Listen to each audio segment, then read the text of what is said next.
നമസ്തേ. പുത്തൻപുലരിയിലേക്ക് എല്ലാ പ്രിയപ്പെട്ട പ്രേക്ഷകർക്കും സ്വാഗതം. ഏറ്റവും പ്രധാനപ്പെട്ട വാർത്ത മഴ തന്നെയാണ്. നമുക്കറിയാം, ന്യൂനമർദ്ദം ഇവിടെ ഇങ്ങനെ മഴ നൽകിക്കൊണ്ടിരിക്കുന്ന സമയത്താണ് കാലവർഷം വളരെ നേരത്തെ എത്തുന്നത്. നേരത്തെ തന്നെ പറഞ്ഞിരുന്നതാണ് നേരത്തെ വരുമെന്നുള്ളത്. പക്ഷേ വലിയ തോതിൽ നല്ല രീതിയിലുള്ള മഴയാണ് കേരളത്തിലെമ്പാടും ലഭിച്ചുകൊണ്ടിരിക്കുന്നത്. നമുക്കറിയാം, മുമ്പത്തെ പോലല്ല മഴക്കാലം നമ്മളെപ്പോൾ പേടിപ്പിക്കുന്നുണ്ട്. ഒരുപാട് മുന്നറിയിപ്പുകൾ നിലനിൽക്കുന്നുണ്ട്. ജാഗ്രതയോടെ മുന്നോട്ട് പോകണം. അതേസമയം പേടിക്കേണ്ട കാര്യമൊന്നുമില്ല. നമ്മുടെ ജീവിതം നമുക്ക് മുന്നോട്ട് കൊണ്ടുപോയേ പറ്റുകയുള്ളൂ. വർക്കിംഗ് ഡേ ആണ് ഇന്ന് ഞായറാഴ്ചയാണ്. അപ്പോൾ എല്ലാവരും വളരെ സേഫായി വീടുകളിലിരിക്കുന്ന ദിവസം കൂടിയാണ്. പക്ഷേ അപ്പോഴും നമ്മൾ എല്ലാ തരത്തിലുള്ള മുൻകരുതലുകൾ സ്വീകരിക്കേണ്ടതുണ്ട് എന്ന കാര്യം തന്നെയാണ് പ്രധാനമായും എടുത്തു പറയാനുള്ളത്. കാരണം വീടുകളിൽ ഇരിക്കുമ്പോൾ പോലും നമ്മൾ എത്ര കണ്ട് സുരക്ഷിതരല്ല. നമുക്കറിയാം, വളരെ പെട്ടെന്നായിരിക്കും ഒരു പക്ഷേ മഴവെള്ളമൊക്കെ നമ്മുടെ വീട്ടിലേക്ക് ഇരച്ചെത്തുന്നത്. പിന്നെ ഓടകളൊക്കെ നിറഞ്ഞു കവിഞ്ഞ് ആ തരത്തിൽ വെള്ളക്കെട്ടുണ്ടാകാനുള്ള സാധ്യത, രോഗങ്ങൾ ഉണ്ടാകാനുള്ള സാധ്യത, ഇതൊക്കെ ഈ മഴക്കാലത്തെ നമ്മളെ വലിയ തരത്തിലുള്ള ജാഗ്രതയിലാണ് നിലനിർത്തുന്നത്. ആ ജാഗ്രത മനസ്സിൽ വെച്ചുകൊണ്ട് തന്നെ മഴക്കാലത്ത് നമുക്ക് മുന്നോട്ട് പോവുകയും ചെയ്യാം. പുത്തൻപുലരി തുടങ്ങുമ്പോൾ നമ്മൾ എപ്പോഴത്തെയും പോലെ പ്രധാന വാർത്തകൾ നോക്കാം. ആദ്യം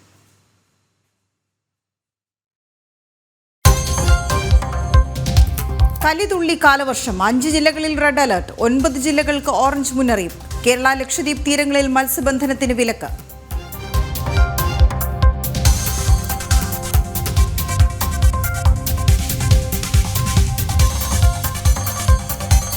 ഡൽഹിയിലും കനത്ത മഴ. റെഡ് അലർട്ട് പ്രഖ്യാപിച്ചു. 100 കിലോമീറ്റർ വേഗത്തിൽ കാറ്റിനും സാധ്യത. നിരവധി വിമാന സർവീസുകൾ വഴിതിരിച്ചുവിട്ടു.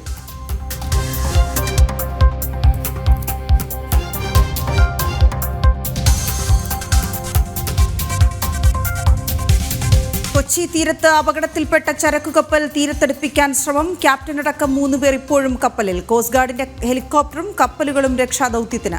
രാസവസ്തു അടങ്ങിയ കണ്ടെയ്നറുകൾ തീരത്തടിഞ്ഞാൽ തുടരുതെന്ന് മുന്നറിയിപ്പ്.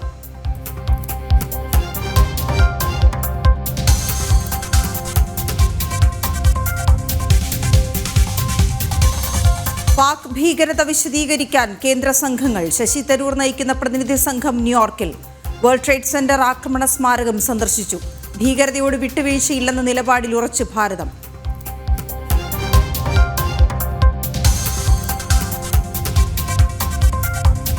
NDA മുഖ്യമന്ത്രിമാരുടെ യോഗം ഇന്ന് ഡൽഹിയിൽ. ഓപ്പറേഷൻ സിന്ദൂർ ചർച്ചയാകും. യോഗം പ്രധാനമന്ത്രി നരേന്ദ്രമോദിയുടെ അധ്യക്ഷതയിൽ.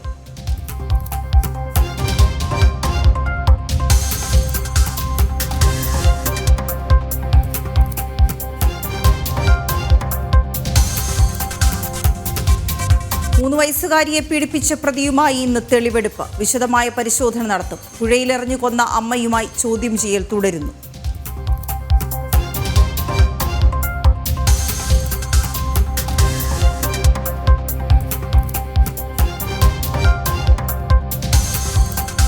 IPL-ൽ ഡൽഹിക്ക് ആശ്വാസ ജയം. പഞ്ചാബിനെ തോൽപ്പിച്ചത് 6 വിക്കറ്റിന്. ഇന്ന് ഗുജറാത്ത് ചെന്നൈയെയും ഹൈദരാബാദ് കൊൽക്കത്തയെയും നേരിടും.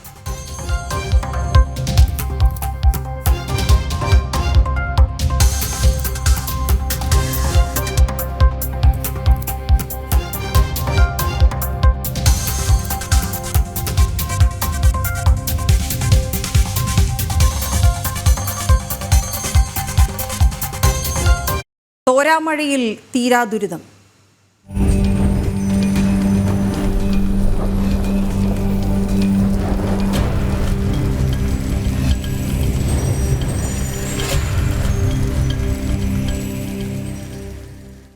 സംസ്ഥാനത്തെമ്പാടുമുള്ള അവസ്ഥ എന്താണെന്ന് നോക്കാം. അതിനുശേഷം നമുക്ക് ഓരോ പ്രധാനപ്പെട്ട ജില്ലകളിൽ നിന്നും വളരെ വിശദമായ റിപ്പോർട്ടുകൾ നൽകാനായി ഞങ്ങളുടെ റിപ്പോർട്ടർമാർ തയ്യാറായിട്ടുണ്ട്. സംസ്ഥാനത്ത് ഇന്ന് വ്യാപക മഴയ്ക്ക് സാധ്യതയുണ്ടെന്ന് തന്നെയാണ് റിപ്പോർട്ട്. 5 ജില്ലകളിലാണ് റെഡ് അലർട്ട് നിലനിൽക്കുന്നത്. മലപ്പുറം, കോഴിക്കോട്, വയനാട്, കണ്ണൂർ, കാസർഗോഡ് ജില്ലകളിലാണ് റെഡ് അലർട്ട്. ബാക്കിയുള്ള 9 ജില്ലകളിലും ഓറഞ്ച് അലർട്ടും പ്രഖ്യാപിച്ചിട്ടുണ്ട്. അപ്പോൾ എവിടെയും ശ്രദ്ധിക്കണം, എവിടെയും യെല്ലോ അലർട്ട് നിലവിലില്ല. ഓറഞ്ചും റെഡ് അലർട്ടുമാണ് കേരളത്തിലെമ്പാടുമുള്ളത്. കാലവർഷം എത്തിച്ചേർന്നിരിക്കുന്ന സാഹചര്യത്തിൽ കൂടുതൽ ശ്രദ്ധ കൊടുക്കുന്നതിനായാണ് റെഡ് അലർട്ട് പ്രഖ്യാപിച്ചിരിക്കുന്നത്. ഒപ്പം ഓറഞ്ച് അലർട്ട് നിലനിൽക്കുന്നു. അഖിൽ പാലോട്ടുമടം വിവരങ്ങളുമായി ചേരുകയാണ്. അഖിൽ, കേരളത്തിലാകെയുള്ള വിവരങ്ങൾ ആദ്യം വിശദമായി പറയാം. കാരണം റെഡ് അലർട്ട് നിലനിൽക്കുന്ന ഇടങ്ങളിൽ റെഡ് അലർട്ടിൻ്റെ പ്രത്യേകത എന്താണ് എന്നുള്ളത് പ്രേക്ഷകർക്ക് പറഞ്ഞു കൊടുക്കുക. ഓറഞ്ച് അലർട്ടിൻ്റെ പ്രത്യേകതകൾ. അതേസമയം ഞങ്ങളുടെ നാട്ടിൽ ഇപ്പോൾ മഴ പെയ്യുന്നില്ല എന്ന് പറഞ്ഞുകൊണ്ട് പുറത്തിറങ്ങുന്ന ആളുകൾ ഉണ്ടാകും. ഒരു പക്ഷേ അവരോടൊക്കെയും ആ നാടിൻ്റെ പ്രത്യേകതകൾ, ഇതിനു മുൻപ് നേരിട്ടിട്ടുള്ള പ്രശ്നങ്ങൾ, ഇതൊക്കെയും തദ്ദേശ ഭരണകൂടങ്ങളോട് വിശദീകരിക്കാനും ജാഗ്രത എടുക്കാനും പ്രധാനമായും സംസ്ഥാനമെമ്പാടുമുള്ള നിർദ്ദേശങ്ങൾ നൽകിയിട്ടുണ്ടോ? എന്തൊക്കെ മുന്നറിയിപ്പുകൾ എവിടെയൊക്കെ നിലനിൽക്കുന്നു?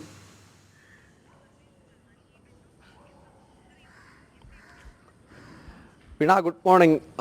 ഒരു ശുഭദിനമായി തന്നെ പോകണമെന്നതാണ് നമ്മളുടെയും ആഗ്രഹമായിട്ടുള്ളത്. കാരണം ഇതിനു മുമ്പ് മഴയെല്ലാം പെയ്ത സമയത്ത് കേരളം എല്ലാ തവണയും അത് കണ്ണീരിലാഴ്ത്തിയ ദിനങ്ങൾ മാത്രമാണ് മലയാളികൾക്ക് സമ്മാനിച്ചിട്ടുള്ളത്. അത് പ്രളയമായിട്ടാണെങ്കിലും പേമാരിയായിട്ടാണെങ്കിലും അതിന് ശേഷം ഏറ്റവും അവസാനം ഒരു മണ്ണിടിച്ചൽ ആയിട്ടാണെങ്കിൽ പോലും കേരളത്തിലെ മലയാളികൾ, ലോകമെമ്പാടുമുള്ള മലയാളികൾ എല്ലാവരും സങ്കടപ്പെട്ട കാഴ്ചയെല്ലാം തന്നെ നമ്മുടെ മുമ്പിലുണ്ട്. പക്ഷേ അതുകൊണ്ട് തന്നെയാണ് അതീവ ജാഗ്രത പാലിക്കണമെന്ന നിർദ്ദേശം പാലിക്കണമെന്ന്, അത് ഓരോരുത്തരും ഓരോ വ്യക്തികളും അത് പാലിക്കണം. നൽകുന്ന നിർദ്ദേശങ്ങൾ കേന്ദ്ര കാലാവസ്ഥ നിരീക്ഷണ വകുപ്പും അതുപോലെ തന്നെ സംസ്ഥാനത്തെ ദുരന്ത നിവാരണ അതോറിറ്റിയും നൽകുന്ന അല്ലെങ്കിൽ അത്തരത്തിലുള്ള മുന്നറിയിപ്പുകളെല്ലാം പാലിക്കണമെന്ന വിനീതമായിട്ടാണ് ഓരോരുത്തരോടും നമ്മൾ അഭ്യർത്ഥിക്കുന്നത്. കാരണം എല്ലാവരുടെയും ജീവന് വിലയുണ്ട് എന്നുള്ളത് കൊണ്ട് തന്നെയാണ് അത്തരത്തിൽ നമ്മൾ ആവർത്തിച്ചവരോട് പറയാനും ആഗ്രഹിക്കുന്നത്. ഇന്ന് നേരത്തെ വീണ സൂചിപ്പിച്ചതുപോലെയാണ് ഇന്ന് 5 ജില്ലകളിലാണ് അതിതീവ്ര മഴ, അതാണ് റെഡ് അലേർട്ട് എന്ന് പറയുന്നത്, അതിതീവ്ര മഴ ലഭിക്കാനുള്ള സാധ്യതയുള്ളത്. അത് വടക്കൻ മേഖലകളിലാണ്. അത് മലപ്പുറം, കോഴിക്കോട്, വയനാട്, കണ്ണൂർ, കാസർഗോഡ് ജില്ലകളിലാണ് അതീവ്ര മഴയ്ക്ക് സാധ്യതയുണ്ട് എന്ന് കേന്ദ്ര കാലാവസ്ഥാ നിരീക്ഷണത്തിന്റെ മുന്നറിയിപ്പ് നൽകുന്നത്. ബാക്കി 9 ജില്ലകളിൽ താരതമ്യേനയുള്ള ശക്തമായ മഴയ്ക്ക് സാധ്യതയുണ്ട് എന്ന് തന്നെയാണ് പറയുന്നത്. അത് തിരുവനന്തപുരം മുതൽ മറ്റു തൃശ്ശൂർ വരെയുള്ള ബാക്കി എല്ലാ ജില്ലകളിലും അത്തരത്തിലുള്ള ഒരു മഴ ലഭിക്കാനുള്ള ഒരു സാധ്യതയുണ്ട് എന്ന് തന്നെയാണ് നമുക്ക് മനസ്സിലാക്കാൻ സാധിക്കുന്നത്. പക്ഷേ ഇത് ഏത് സമയത്ത് എത്ര ഡിഗ്രിയിലായിരിക്കും മഴ ലഭിക്കുക എന്നുള്ള കാര്യത്തിലാണ് ഒരു ആശങ്ക നിലനിൽക്കുന്നത്. കാരണം ഞാനിപ്പോൾ തിരുവനന്തപുരം നഗരത്തിൽ നിൽക്കുകയാണ്. പക്ഷേ ഈ നഗരത്തിൽ ഇപ്പോൾ മഴയില്ല. പക്ഷേ തിരുവനന്തപുരം ജില്ലാ കേന്ദ്ര കാലാവസ്ഥ നിരീക്ഷണ കേന്ദ്രം പുറപ്പെടുവിക്കുന്ന അല്ലെങ്കിൽ മുന്നറിയിപ്പുകൾ പ്രകാരം തിരുവനന്തപുരം ജില്ലയിൽ മഴ ലഭിക്കുക എന്ന് പറഞ്ഞാൽ സിറ്റിയിൽ ചിലപ്പോൾ മഴ ലഭിക്കുക എന്നുള്ളതല്ലായിരിക്കും. ഗ്രാമപ്രദേശങ്ങളുണ്ട്, അതായത് മലയോര പ്രദേശങ്ങൾ, അതായത് പൊന്മുടി, വിതുര, ആ പ്രദേശങ്ങളിലും അതുപോലെ തന്നെ അമ്പൂരി, വെള്ളറട, പാറശാല, നെയ്യാറ്റിൻകര, കാട്ടാക്കട ഇങ്ങനെയുള്ള പ്രദേശങ്ങളിലുമൊക്കെയാണ് മഴ ഇപ്പോൾ പെയ്തുകൊണ്ടിരിക്കുന്നത്. ചാറ്റൽ മഴയാണെങ്കിൽ പോലും ഇപ്പോഴും ഈ പ്രദേശങ്ങളിലെല്ലാം മഴ പെയ്യുകയാണ്. ഇന്നലെ രാത്രി തിരുവനന്തപുരത്തെ നഗരപ്രദേശങ്ങളിലും ചെറിയ രീതിയിൽ മഴ പെയ്തിരുന്നു. പക്ഷെ അത് വലിയ രീതിയിലേക്ക് പോയില്ല. ചിലപ്പോൾ തിരുവനന്തപുരം നഗരത്തിൽ മഴ പെയ്യുന്ന സമയത്ത് ചിലപ്പോൾ ഗ്രാമപ്രദേശങ്ങളിൽ മഴ ഉണ്ടാകണമെന്നില്ല. അത് ചില കാറ്റിൻ്റെ വ്യതിയാനം കൊണ്ടാണ് അത്തരത്തിൽ സംഭവിക്കുന്നത് എന്നതാണ് കേന്ദ്ര കാലാവസ്ഥാ നിരീക്ഷണവും സംസ്ഥാന ദുരന്ത നിവാരണ അതോറിറ്റിയുമായി സംസാരിക്കുമ്പോൾ നമുക്ക് മനസ്സിലാകുന്നത്. അതേ പശ്ചാത്തലത്തിൽ അതുപോലെ തന്നെയാണ് ബുധനാഴ്ച വരെയാണ് കേരള, കർണാടക, ലക്ഷദ്വീപ് തീരങ്ങളിൽ മത്സ്യബന്ധനത്തിനുള്ള ഒരു നിയന്ത്രണം ഏർപ്പെടുത്തിയിരിക്കുന്നത്. അത് കാറ്റ് ശക്തമായി വീശുന്നത് കൊണ്ടാണ്. ഏകദേശം 65 കിലോമീറ്റർ വേഗതയിലാണ് കാറ്റ് വീശാനുള്ള സാധ്യതയുണ്ട് എന്നതാണ് നിരീക്ഷണ കേന്ദ്രത്തിൻ്റെ ഒരു മുന്നറിയിപ്പായി നൽകുന്നത്. അതുകൊണ്ട് തന്നെയാണ് ഈ മത്സ്യബന്ധനത്തിനായി ഈ കടലിൽ പോകുന്നവരോട്, അതും ചെറുവള്ളങ്ങളിൽ പോകുന്നവരോടൊക്കെ തന്നെ നിയന്ത്രണങ്ങൾ അല്ലെങ്കിൽ സുരക്ഷാ മാനദണ്ഡങ്ങൾ പാലിക്കണമെന്നൊരു നിർദ്ദേശം നൽകുന്നത്. നമുക്ക് വള്ളങ്ങളിൽ സുരക്ഷ പാലിക്കണമെന്ന് പറയുമ്പോൾ നമുക്ക് ഏറ്റവും ഒരു ഉദാഹരണമുണ്ട്. ഇന്നലെ വലിയ ഒരു ഷിപ്പ് പോലും കാറ്റിൻ്റെ ദിശയിൽ മറിഞ്ഞു പോകുന്ന ഒരു സാഹചര്യം ഉണ്ടാകുന്നു. അത്രയ്ക്കുള്ള കാറ്റ് നിലനിൽക്കുന്നു എന്ന് തന്നെയാണ് നമുക്ക് മനസ്സിലാക്കാൻ സാധിക്കുന്നത്. കാരണം പതിവിലും മുൻപേ, അതായത് 8 ദിവസം മുമ്പെയാണ് ഇപ്പോൾ കാലവർഷം കേരളത്തിലേക്ക് എത്തിയിരിക്കുന്നത്. അതുകൊണ്ട് അത്തരത്തിലൊരു മുന്നറിയിപ്പുകൾ ഉള്ളതുകൊണ്ട് അത് പാലിക്കണമെന്ന് തന്നെയാണ് നമുക്കും പ്രേക്ഷകരുമായി പങ്കുവയ്ക്കാൻ സാധിക്കുന്നത്. നമ്മുടെ വാർത്ത കാണുന്ന എല്ലാവരോടും നമുക്ക് ഇതുതന്നെയാണ് പറയാൻ സാധിക്കുന്നത്. നേരത്തെ സൂചിപ്പിച്ചിരുന്നു കഴിഞ്ഞ വാർത്തയിൽ. അതുപോലെ ഉയർന്ന തിരമാല പ്രതിഭാസം ഉണ്ടാകാനുള്ള ഒരു സാധ്യതയും കേന്ദ്ര കാലാവസ്ഥാ നിരീക്ഷണ കേന്ദ്രം ഇപ്പോൾ പറയുന്നുണ്ട്. കേരള തീരത്ത് രാവിലെ 8:30 മുതൽ ഉച്ചയ്ക്ക് 3 മണി വരെയും 8:30 വരെ, അതായത് കേരള തീരത്ത് നാളെ രാവിലെ 8:30 മുതൽ ഉള്ള ഒരു തിരമാലയുടെ ഉയർന്ന സാധ്യതയാണ്. 3.1 മുതൽ 4.2 വരെ ഉയർന്ന തിരമാലയും കടലാക്രമണവും സാധ്യതയുണ്ട് എന്നതാണ് ദേശീയ സമുദ്ര സ്ഥിതി പഠന ഗവേഷണ കേന്ദ്രം ഇപ്പോൾ ഒരു മുന്നറിയിപ്പായി നൽകുന്നത്. അത് റെഡ് അലേർട്ട്, അതായത് അതീവ സുരക്ഷ പാലിക്കേണ്ട ചില ജില്ലകളുണ്ട്. അതീവ തിരമാലകൾ, അതിശക്തമായ തിരമാലകൾ അടിക്കാൻ സാധ്യതയുള്ള ജില്ലകൾ, അത് കൊല്ലം ജില്ലയിലെ ആലപ്പാട് മുതൽ ഇടവ വരെയുള്ള തീരപ്രദേശത്തും, ആലപ്പുഴയിൽ ചെല്ലാനം മുതൽ അഴീക്കൽ ജെട്ടി വരെയുള്ള പ്രദേശത്തും, എറണാകുളത്ത് മുനമ്പം മുതൽ മുറവങ്ങാട് വരെയുള്ള പ്രദേശത്തും, തൃശ്ശൂർ ആറ്റുംപുറം മുതൽ കൊടുങ്ങല്ലൂർ വരെയുള്ള പ്രദേശത്തും, മലപ്പുറത്ത് കടലുണ്ടി നഗരം മുതൽ പാലപ്പെട്ടി വരെയും, കോഴിക്കോട് ചെമ്പല മുതൽ രാമനാട്ടുകര വരെയും, കണ്ണൂരിൽ വളപട്ടണം മുതൽ ന്യൂമാഹി വരെയും, കാസർഗോഡ് തുഞ്ചൂർ മുതൽ കോട്ടക്കുന്ന് വരെയുമാണ് റെഡ് അലേർട്ട്, അതായത് അതീവ തീവ്രതയുള്ള തിരമാലകൾ അടിക്കാൻ സാധ്യതയുണ്ട് എന്ന സമുദ്ര പഠന ഗവേഷണ കേന്ദ്രം നൽകുന്ന മുന്നറിയിപ്പിൽ പറയുന്നത്. ഓറഞ്ച് മുന്നറിയിപ്പ് നൽകുന്നത് തിരുവനന്തപുരത്ത് മാത്രമാണ്. തിരുവനന്തപുരത്തെ കാപ്പിൽ മുതൽ പൊഴിയൂർ വരെയുള്ള പ്രദേശങ്ങളിൽ നമുക്കറിയാവുന്നതുപോലെ തന്നെ പലതവണയാണ് പൊഴിയൂരൊക്കെ ആ തിരമാല ഉയർന്നു കയറുകയും വീടുകളിലേക്ക് അടിച്ചു കയറി പോകുന്ന സ്ഥിതിവിശേഷം ഉണ്ടാകുന്നത്. അതുകൊണ്ട് തന്നെയാണ് കാപ്പിൽ മുതൽ പൊഴിയൂർ വരെയുള്ള പ്രദേശത്ത് ഒരു ജാഗ്രതാ നിർദ്ദേശം ഇപ്പോൾ നൽകുന്നത്. കൂടാതെ കന്യാകുമാരി ജില്ലയിലെ നീരാടി മുതൽ അരക്കരപ്പുറം വരെയും തിരമാലകൾക്ക് ശക്തിയാർന്ന ഉയർന്ന സ്ഥിതിയിൽ അടിക്കാൻ സാധ്യതയുണ്ട് എന്ന് തന്നെയാണ് സമുദ്ര പഠന ഗവേഷണം പറയുന്നത്. അത് ബംഗാൾ ഉൾക്കടലിലും അറബിക്കടലിലും ഉണ്ടാകുന്ന ന്യൂനമർദ്ദവും അതുപോലെ തന്നെ കന്യാകുമാരി കടലിലുണ്ടാകുന്ന വ്യതിയാനവുമാണ് കേരള തീരത്ത് ഇത്രയും അധികം. അത് കന്യാകുമാരി തീരത്തുണ്ടാകുന്ന വ്യതിയാനമാണ് തെക്കൻ കേരളത്തിലും ബംഗാൾ ഉൾക്കടലിലും അതുപോലെ തന്നെ അറബിക്കടലിലും ഉണ്ടാകുന്ന ന്യൂനമർദ്ദമാണ് മറ്റു കേരളത്തിന്റെ പ്രദേശങ്ങളിലുമൊക്കെ ഇത്തരത്തിൽ മഴ ലഭിക്കാനുള്ള ഒരു സാധ്യത ഉണ്ടാകുന്നത്. അതുപോലെ മത്സ്യത്തൊഴിലാളികളും തീരദേശത്ത് പ്രവർത്തിക്കുന്നവർക്കുമായി ചില ജാഗ്രതാ നിർദ്ദേശങ്ങൾ കൂടി ഇപ്പോൾ ഈ ജാഗ്രതാ നിർദ്ദേശങ്ങൾ കൂടി സംസ്ഥാന ദുരന്ത നിവാരണ അതോറിറ്റി പുറപ്പെടുവിക്കുകയാണ്. കടൽക്ഷോഭം രൂക്ഷമാകാൻ സാധ്യതയുള്ളതിനാൽ അപകട മേഖലയിൽ നിന്നും അനധികൃതർ നിർദ്ദേശമനുസരിച്ച് മാറി താമസിക്കാൻ തയ്യാറാകണമെന്ന് തുടങ്ങി ചെറുവള്ളങ്ങളിൽ മത്സ്യബന്ധനത്തിന് പോകുന്നവർ അത്തരത്തിലുള്ള യാത്രകൾ ഒഴിവാക്കണം. കടൽക്കൽ പ്രവാസം ഉണ്ടായാൽ അതിനെ ഉടനെ തന്നെ അതിൽ നിന്ന് മാറി നിൽക്കാനുള്ള ഒരു മനസ്സ് കാണിക്കണം. അല്ലെങ്കിൽ അത്തരത്തിലൊരു തീരുമാനമുണ്ടാകണം. ബീച്ചിലേക്കുള്ള യാത്ര, കടലിലിറങ്ങിയുള്ള വിനോദം പൂർണ്ണമായി ഒഴിവാക്കണം. തീരശോഷണം സാധ്യതയുള്ളതിനാൽ പെട്ടെന്ന് ചില തിരമാലകൾ അടിച്ചു വരാനുള്ള സാധ്യതയുണ്ട് എന്ന് തന്നെയാണ് ഈ സമുദ്ര പഠന ഗവേഷണ കേന്ദ്രവും ഇപ്പോൾ ഒരു മുന്നറിയിപ്പായി നൽകുന്നത്. എന്തായാലും സംസ്ഥാനം ജാഗ്രതയോടെ മുന്നോട്ട് പോകേണ്ട, സംസ്ഥാനത്ത് ഓരോരുത്തരും ജാഗ്രത പാലിക്കേണ്ട സമയം തന്നെയാണ്. കാരണം നമ്മളുടെ മുമ്പിലുള്ളതെല്ലാം അത്തരത്തിലുള്ള അനുഭവങ്ങളായതുകൊണ്ട് തന്നെ നമ്മൾ ആ തരത്തിൽ പെരുമാറണമെന്ന് തന്നെയാണ് നേരത്തെ വീണ സൂചിപ്പിച്ചതുപോലെ പ്രേക്ഷകരോട്, എല്ലാ മലയാളികളോടും, എല്ലാ മനുഷ്യരോടും നമുക്ക് പറയാനുള്ളത്. എന്തായാലും ശക്തമായ മഴ മുന്നറിയിപ്പുകളുണ്ട്. ഓറഞ്ച് അലർട്ടായും അതിതീവ്ര മഴയായും അതുപോലെ തന്നെ അതിതീവ്ര മഴയായും റെഡ് അലർട്ടായും സംസ്ഥാനത്തുടനീളം മഴ മുന്നറിയിപ്പുണ്ട്. നേരത്തെ വീണ സൂചിപ്പിച്ചതുപോലെ ചില ഭാഗങ്ങളിൽ മഴ പെയ്യുന്നില്ല എന്ന് പറഞ്ഞ് പുറത്തിറങ്ങാൻ നിൽക്കുന്നവർ, ഏതെങ്കിലും സ്ഥലത്തേക്ക് പോകാൻ നിൽക്കുന്നവർ ആ സ്ഥലത്തെ സാഹചര്യം കൂടി അല്ലെങ്കിൽ ആ ജില്ലയുടെ മുന്നറിയിപ്പുകൾ കൂടി മനസ്സിലാക്കിയതിനു ശേഷം യാത്ര ചെയ്യണമെന്നാണ് നമുക്കും അവരോട് പറയാനുള്ളത്. വളരെ പ്രധാനമാണ് അഖിൽ, നിലനിൽക്കുന്ന മുന്നറിയിപ്പുകൾ പരിശോധിച്ചതിന് ശേഷം മാത്രം യാത്ര പുറപ്പെടുക. പ്രത്യേകിച്ച് വെക്കേഷൻ അവസാനിക്കാൻ പോവുകയാണ്. ഇപ്പോൾ ഈ ഒരാഴ്ച കുട്ടികളെയും കൊണ്ടൊക്കെ വിനോദസഞ്ചാര കേന്ദ്രങ്ങളിലേക്കൊക്കെ പോകാമെന്ന് കരുതുന്നവരുണ്ടെങ്കിൽ ദയവായി അവിടുത്തെ മുന്നറിയിപ്പുകൾ ശ്രദ്ധിക്കുക. അതിനുശേഷം മാത്രം പോകുക. പ്രധാനപ്പെട്ട വിനോദസഞ്ചാര കേന്ദ്രങ്ങളെല്ലാം, പ്രത്യേകിച്ച് ഈ മലയോര മേഖലയിലുള്ള വിനോദസഞ്ചാര കേന്ദ്രങ്ങളൊക്കെ അടച്ചിട്ടിരിക്കുകയാണ്. അതുകൂടി ശ്രദ്ധിക്കണം. കടൽ കാണാൻ പോകുന്ന ഒരു സന്തോഷം തന്നെയാണ് എല്ലാ കാലത്തും. പക്ഷേ ഈ സമയത്തൊക്കെ അവിടെയും നിലനിൽക്കുന്ന മുന്നറിയിപ്പുകൾ പ്രത്യേകിച്ച് ശ്രദ്ധിക്കണം. അതിനുശേഷം മാത്രം പുറത്തിറങ്ങുക എന്ന് വീണ്ടും വീണ്ടും ആവർത്തിച്ച് പറയുകയാണ്. നമുക്ക് കോഴിക്കോട് മേഖലയിലേക്ക് പോകാം. അവിടുത്തെ ഈ മലയോര മേഖലയിൽ മഴ തുടരുകയാണ്. വിലങ്ങാട് പന്നിയേരി ഉന്നതിയിൽ മണ്ണിടിച്ചിലുണ്ടായിട്ടുണ്ടെന്ന് അറിയുന്നു. അവിടുന്ന് ഒരു കുടുംബത്തെ മാറ്റി പാർപ്പിച്ചിട്ടുണ്ട്. പന്നിയേരി ഉന്നതിയിലെ പാലിൽ ലീലയും കുടുംബത്തെയുമാണ് മാറ്റി പാർപ്പിച്ചത്. നമുക്ക് ഗോകുലിലേക്ക് പോകാം. ഗോകുൽ, നമുക്ക് കോഴിക്കോട് റീജിയണിൽ ഒരുപക്ഷെ നമുക്ക് ആ ഉത്തര മേഖല അവിടെ ആകെ പറയാൻ കഴിയുന്നൊരു സാഹചര്യം, റെഡ് അലേർട്ട് നിലനിൽക്കുന്ന ജില്ലകളാണ് ഏറെയും. അപ്പോൾ ഈ 5 ജില്ലകളിൽ റെഡ് അലേർട്ട് നിലനിൽക്കുമ്പോൾ പ്രധാനമായും ഏറ്റവും വലിയ മുന്നറിയിപ്പുകൾ നിലനിൽക്കുന്ന ഒരിടം കൂടിയാണ്.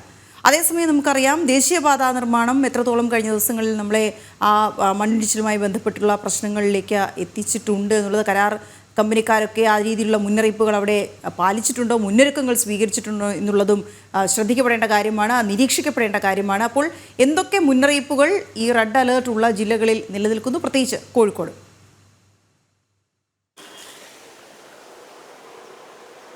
വീണ, മലപ്പുറം, കോഴിക്കോട്, വയനാട്, കാസർഗോഡ്, കണ്ണൂർ, വടക്കൻ മലബാറിലെ 5 ജില്ലകളിലും ഇന്ന് റെഡ് അലർട്ടാണ്. അതിനനുസരിച്ചിട്ടുള്ള കാലാവസ്ഥാ മാറ്റങ്ങളും ഈ ജില്ലകളിലുണ്ട്. ഇടയ്ക്കിടയ്ക്കുള്ള ശക്തമായ മഴയാണ് എല്ലാ മേഖലയിലും ഉള്ളത്. പ്രധാനമായിട്ടും വയനാട് ജില്ലയിലെ വിനോദസഞ്ചാര കേന്ദ്രങ്ങളൊക്കെ അടച്ചിട്ടിട്ടുണ്ട്, അങ്ങോട്ടേക്ക് പ്രവേശനം വിലക്കിയിട്ടുണ്ട്. അതോടൊപ്പം തന്നെ കണ്ണൂർ ജില്ലയിലെ പിലാത്രയ്ക്കും പയ്യന്നൂരിനും ഇടയ്ക്ക് ദേശീയപാത നിർമ്മാണത്തിനിടെ പാർശ്വഭിത്തികൾ, സൈഡ് ഭിത്തികളൊക്കെ മണ്ണിടിഞ്ഞ് വീഴുന്ന തരത്തിലുള്ള അപകടങ്ങൾ പല സ്ഥലങ്ങളിലും റിപ്പോർട്ട് ചെയ്തിട്ടുണ്ട്. കാസർഗോഡ് ജില്ലയിൽ 148ഓളം ദുരിതാശ്വാസ ക്യാമ്പുകൾ തുറക്കുവാൻ വേണ്ടി ജില്ലാ ഭരണകൂടം നിർദ്ദേശം നൽകിയിട്ടുണ്ട്. വളരെ പെട്ടെന്ന് മഴ വരികയും പെട്ടെന്ന് തന്നെ പോവുകയും ചെയ്യുന്ന ഒരു സാഹചര്യമാണ് ഈ മേഖലകളിലൊക്കെ ഉള്ളത്. കോഴിക്കോട് ജില്ലയിൽ മലയോര മേഖലകളിലാണ് കാര്യമായ പ്രശ്നങ്ങൾ അല്ലെങ്കിൽ മഴ പെയ്യുന്നത്. കഴിഞ്ഞ ദിവസം 2 ദിവസങ്ങൾക്ക് മുമ്പ് വൈകിട്ട് 6:30യോട് കൂടിയിട്ടായിരുന്നു ഈ മേഖലകളിലേക്ക് ശക്തമായ കാറ്റും മഴയും ഒക്കെ വന്നത്. അതിന്റെ അടിസ്ഥാനത്തിൽ വലിയ നാശനഷ്ടങ്ങൾ ഉണ്ടായിരുന്നു. വീടുകളിലേക്ക് മുകളിലേക്ക് മരങ്ങൾ പൊട്ടി വീണു. ഈ നഗരപ്രദേശങ്ങളിലെ താഴ്ന്ന പ്രദേശങ്ങൾ എപ്പോഴും വെള്ളത്തിനടിയിലായി. ഇടവിട്ടിടവിട്ട് മഴ പെയ്യുന്നതിനാൽ ഈ നഗരപ്രദേശങ്ങളിൽ ബസ് സ്റ്റാൻഡ് പരിസരത്തൊന്നും വെള്ളം മാറാത്ത ഒരു സാഹചര്യമാണുള്ളത്. അതിനാൽ തന്നെ ജില്ലാ ഭരണകൂടത്തിന്റെ കർശന നിർദ്ദേശങ്ങൾ പുറപ്പെടുവിച്ചിട്ടുണ്ട്. ഈ ഖനനം, കല്ലിന്റെ ഖനനം നിർത്തിവെക്കാൻ നിർദ്ദേശമുണ്ട്. കിണർ നിർമ്മാണം നിർത്തിവെക്കാൻ നിർദ്ദേശമുണ്ട്. കടലിലേക്ക്, ബീച്ചുകളിലേക്ക് പോവാതിരിക്കാൻ വിലക്കിയിട്ടുണ്ട്. അതോടൊപ്പം തന്നെ വെള്ളച്ചാട്ടം പോലെയുള്ള സ്ഥലങ്ങളിൽ പോകാൻ പാടില്ല എന്ന നിർദ്ദേശം ജില്ലാ ഭരണകൂടത്തിന്റെ ഭാഗത്തു നിന്നുണ്ട്.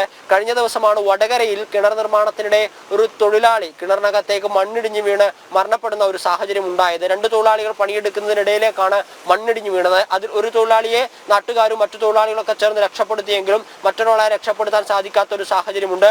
മലപ്പുറയിൽ ഇന്ന് ഞായറാഴ്ചയാണ്. മലപ്പുറത്ത് മുഴുവൻ മദ്രസകൾ ഉൾപ്പെടെയുള്ള ട്യൂഷൻ സെന്ററുകൾ ഉൾപ്പെടെയുള്ള വിദ്യാഭ്യാസ സ്ഥാപനങ്ങൾക്ക് ജില്ലാ ഭരണകൂടം അവധി പ്രഖ്യാപിച്ചിട്ടുണ്ട്. സ്കൂളുകളും കോളേജുകളും ഒന്നും സ്വാഭാവികമായും തുറന്ന് പ്രവർത്തിക്കില്ല. അതിനാലാണ് മദ്രസകളും ട്യൂഷൻ സെന്ററുകളും എടുത്തു പറഞ്ഞുകൊണ്ട് അവധികൾ പ്രഖ്യാപിച്ചിട്ടുള്ളത്. 5 ജില്ലകളിലും റെഡ് അലർട്ടാണ്. ഇടവിട്ടിടവിട്ടുള്ള മഴകൾ പെയ്യുന്നു. നമുക്കറിയാം, കഴിഞ്ഞ വർഷം വലിയ രീതിയിൽ നാശം വിധിച്ച വിലങ്ങാട്, അവിടെയുള്ള 50ഓളം കുടുംബങ്ങളെ ആവശ്യമെങ്കിൽ മാറ്റി പാർപ്പിക്കാൻ ആവശ്യമായിട്ടുള്ള നിർദ്ദേശം ജില്ലാ ഭരണകൂടത്തിന്റെ ഭാഗത്തു നിന്നുണ്ടായിട്ടുണ്ട്. അതിനിടയിലാണ് കഴിഞ്ഞ ദിവസം വൈകിട്ട് 8 മണിയോട് കൂടിയിട്ട് വിലങ്ങാട് ലീല എന്ന് പറയുന്ന ഒരാളുടെ വീടിന്റെ പുറകിലേക്ക് മണ്ണിടിഞ്ഞു വീഴുന്ന ഒരു സാഹചര്യം ഉണ്ടായത്. അവരെ അവിടെ നിന്ന് മാറ്റി പാർപ്പിച്ചിട്ടുണ്ട്. അവിടെയുള്ള പാരിഷ് ഹാളിലും സെന്റ് ജോസഫ് പള്ളിയിലുമായിട്ട് താൽക്കാലിക ക്യാമ്പുകൾ സജ്ജീകരിക്കാൻ വേണ്ടിയിട്ടുള്ള നിർദ്ദേശങ്ങൾ ജില്ലാ ഭരണകൂടത്തിന്റെ ഭാഗത്തു നിന്ന് നൽകിയിട്ടുണ്ട്. ഇത്തരത്തിലുള്ള നിർദ്ദേശങ്ങളും ജാഗ്രതാ നടപടികളുമൊക്കെ ജില്ലാ ഭരണകൂടത്തിന്റെ ഭാഗത്തു നിന്നുണ്ടാവുന്നു. നേരത്തെ വീണ പറഞ്ഞതുപോലെ തന്നെ ഈ ജാഗ്രതാ നിർദ്ദേശങ്ങൾ കർശനമായി പാലിക്കാൻ പൊതുജനങ്ങൾ തയ്യാറാവണം. ഈ കടലിലേക്കും ബീച്ചുകളിലേക്കും വിനോദസഞ്ചാര കേന്ദ്രങ്ങളിലേക്കും വെള്ളച്ചാട്ടത്തിലേക്കും ഒക്കെ പോകുന്നത് കഴിവതും ഒഴിവാക്കണം. ഈ പറയുന്ന പോലെ വെള്ളച്ചാട്ടം ഉണ്ടാവുന്നു അല്ലെങ്കിൽ എവിടെയെങ്കിലും സ്ഥലത്ത് വെള്ളം കയറുന്നു എന്ന സമയത്ത് ആളുകൾ അങ്ങോട്ടേക്ക് സന്ദർശിക്കാൻ പോകുന്ന ഒരു കാഴ്ചപ്പാട്, ഒരു സ്ഥിതി ജനങ്ങൾക്കിടയിൽ ഉണ്ടാവുന്നുണ്ട്. അത്തരത്തിലുള്ള കാര്യങ്ങളൊന്നും പാടില്ല എന്ന തരത്തിലുള്ള നിർദ്ദേശം ജില്ലാ ഭരണകൂടത്തിന്റെ ഭാഗത്ത് ഉണ്ടാവുന്നുണ്ട്. ഈ 5 ജില്ലകളിലും കർശനമായിട്ടുള്ള നിർദ്ദേശമാണ്, ജാഗ്രതാ നിർദ്ദേശമാണ് പുറപ്പെടുവിച്ചിട്ടുള്ളത്. 5 ജില്ലകളിലും റെഡ് അലർട്ടാണ്. ഇടവിട്ടിടവിട്ട് ശക്തമായ രീതിയിൽ മഴ പെയ്യുന്ന ഒരു സാഹചര്യമുണ്ട്. ഈ പറഞ്ഞതുപോലെ ദേശീയപാത നിർമ്മാണവുമായി ബന്ധപ്പെട്ട് പല സ്ഥലങ്ങളിലും മണ്ണിടിഞ്ഞു വീഴാനുള്ള സാഹചര്യമുണ്ട്. കാരണം പല സ്ഥലത്തും മണ്ണ് ചെത്തിയെടുത്തും കെട്ടിപ്പൊക്കിയും ഒക്കെ ആയിട്ടാണ് ദേശീയപാത നിർമ്മിച്ചിട്ടുള്ളത്. പലതരത്തിലുള്ള അശാസ്ത്രീയമായ നിർമ്മാണവും ഈ കരാർ കമ്പനിക്കാരുടെ ഭാഗത്തു നിന്നുണ്ടായിട്ടുണ്ട്. അതിനാൽ തന്നെ ആ മേഖലകളിലുള്ള ആളുകളും ജാഗ്രത പാലിക്കണമെന്ന ഒരു നിർദ്ദേശവും ജില്ലാ ഭരണകൂടത്തിന്റെ ഭാഗത്തു നിന്നുണ്ടാവുന്നുണ്ട്. മഴ ശമിക്കാതെ തന്നെ പെയ്യുന്നു എന്നുള്ളതാണ് നിലവിലെ ഈ ജില്ലകളിലെ അവസ്ഥ. വീണ. ഓക്കെ, ശരി ഗോകുൽ. ഏതായാലും കോഴിക്കോട് ജില്ലയിൽ ആ ഭാഗത്താണ് റെഡ് അലേർട്ട് നിലനിൽക്കുന്നത്, 5 ജില്ലകളിൽ. അതുകൊണ്ട് തന്നെ കൂടുതൽ ശ്രദ്ധിക്കേണ്ട ഇടം കൂടിയാണ്. നമുക്കറിയാം, നമ്മളെ സംബന്ധിച്ച് ഏറ്റവും വലിയ ആശങ്ക വയനാടാണ്. വയനാട് പ്രദേശത്തും കനത്ത ജാഗ്രത തുടരുന്നുണ്ട്, മുന്നറിയിപ്പുകൾ നൽകിയിട്ടുണ്ട്. അപ്പോൾ ജനങ്ങൾ സ്വയമേ കൂടി ചില ജാഗ്രതയോടെയുള്ള പ്രവർത്തനങ്ങളിൽ ഏർപ്പെടുക എന്നുള്ളത് വളരെ പ്രധാനപ്പെട്ട ഒരു കാര്യമാണ്. ഏതായാലും ഇന്ന് തുടക്കത്തിൽ സൂചിപ്പിച്ചോടെ ഇന്ന് ഞായറാഴ്ച ആയതുകൊണ്ടും പിന്നെ മഴ ആയതുകൊണ്ടും ആകാം കമൻറ്റ് ബോക്സിലൊന്നും വലിയ ഊർജ്ജം കാണുന്നില്ല. എല്ലാവരും മഴയത്ത് തണുപ്പടിച്ച് രാവിലെ എണീക്കാനൊക്കെയുള്ള മടിയൊക്കെ ആയിട്ട് ഇരിക്കുകയാണെന്ന് തോന്നുന്നു. പക്ഷേ വാർത്തകൾ അറിയണമെങ്കിൽ രാവിലെ എണീക്കണം. മഴ മുന്നറിയിപ്പുകൾ മാത്രമല്ല, മറ്റു വാർത്തകളും നമുക്ക് വിവിധമായങ്ങളായി റിപ്പോർട്ട് ചെയ്യാനുണ്ട്.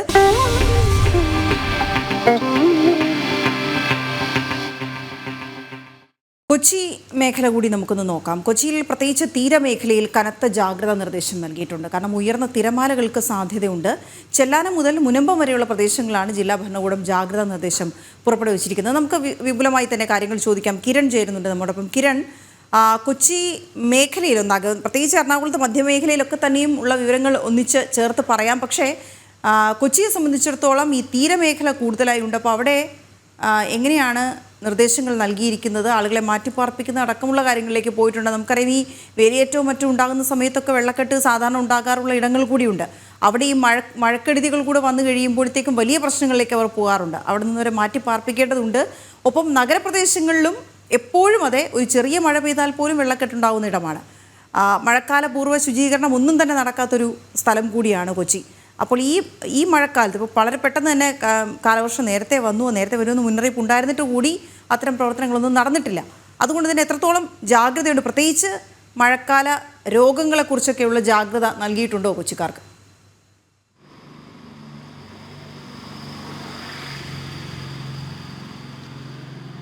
വീണ, ഇന്ന് എറണാകുളം ജില്ലയിൽ ഓറഞ്ച് അലർട്ടാണ്.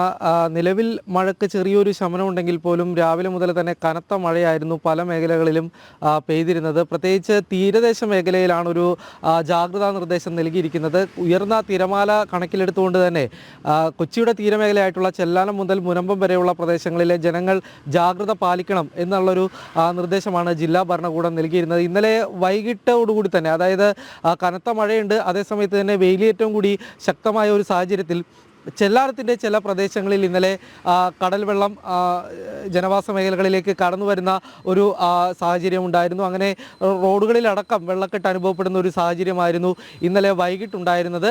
അത് മാത്രവുമല്ല, ഏതായാലും ഇനിയിപ്പോൾ മഴ കനക്കുന്ന ഒരു സാഹചര്യത്തിൽ, കാറ്റ് ശക്തമാകുന്ന ഒരു സാഹചര്യത്തിൽ കൂടി ഏതായാലും ഈ തീരദേശ മേഖലയിൽ ജാഗ്രത പാലിക്കണം എന്നുള്ളൊരു നിർദ്ദേശം തന്നെയാണ് ജില്ലാ ഭരണകൂടം നൽകുന്നത്. അതേസമയം തന്നെ കിഴക്കൻ മേഖലയിലും ജാഗ്രതാ നിർദ്ദേശം നൽകിയിട്ടുണ്ട്. പ്രത്യേകിച്ച് കോതമംഗലം പോലെയുള്ള എറണാകുളം ജില്ലയുടെ കിഴക്കൻ മേഖലകളിൽ ഇവിടെ മണ്ണിടിച്ചിലടക്കം ഉണ്ടാകാനായിട്ടുള്ള ഒരു സാധ്യത കണക്കിലെടുത്തുകൊണ്ട് ഈ പ്രദേശങ്ങളിലെല്ലാവരും തന്നെ ജാഗ്രത പാലിക്കണം എന്നുള്ളൊരു നിർദ്ദേശമാണ് നൽകിയിരിക്കുന്നത്. കൂടാതെ ഈ പെരിയാറിൻ്റെയും മൂവാറ്റുപുഴ ആറിൻ്റെയും തീര പ്രദേശങ്ങളിൽ കഴിയുന്ന ആളുകൾ അവർക്കും ജാഗ്രതാ നിർദ്ദേശം നൽകിയിട്ടുണ്ട്. മഴ ശക്തമാവുകയാണെങ്കിൽ ഈ നദികളിലെല്ലാം തന്നെ വെള്ളം ഉയരാനായിട്ടുള്ള ഒരു സാഹചര്യമുണ്ട്.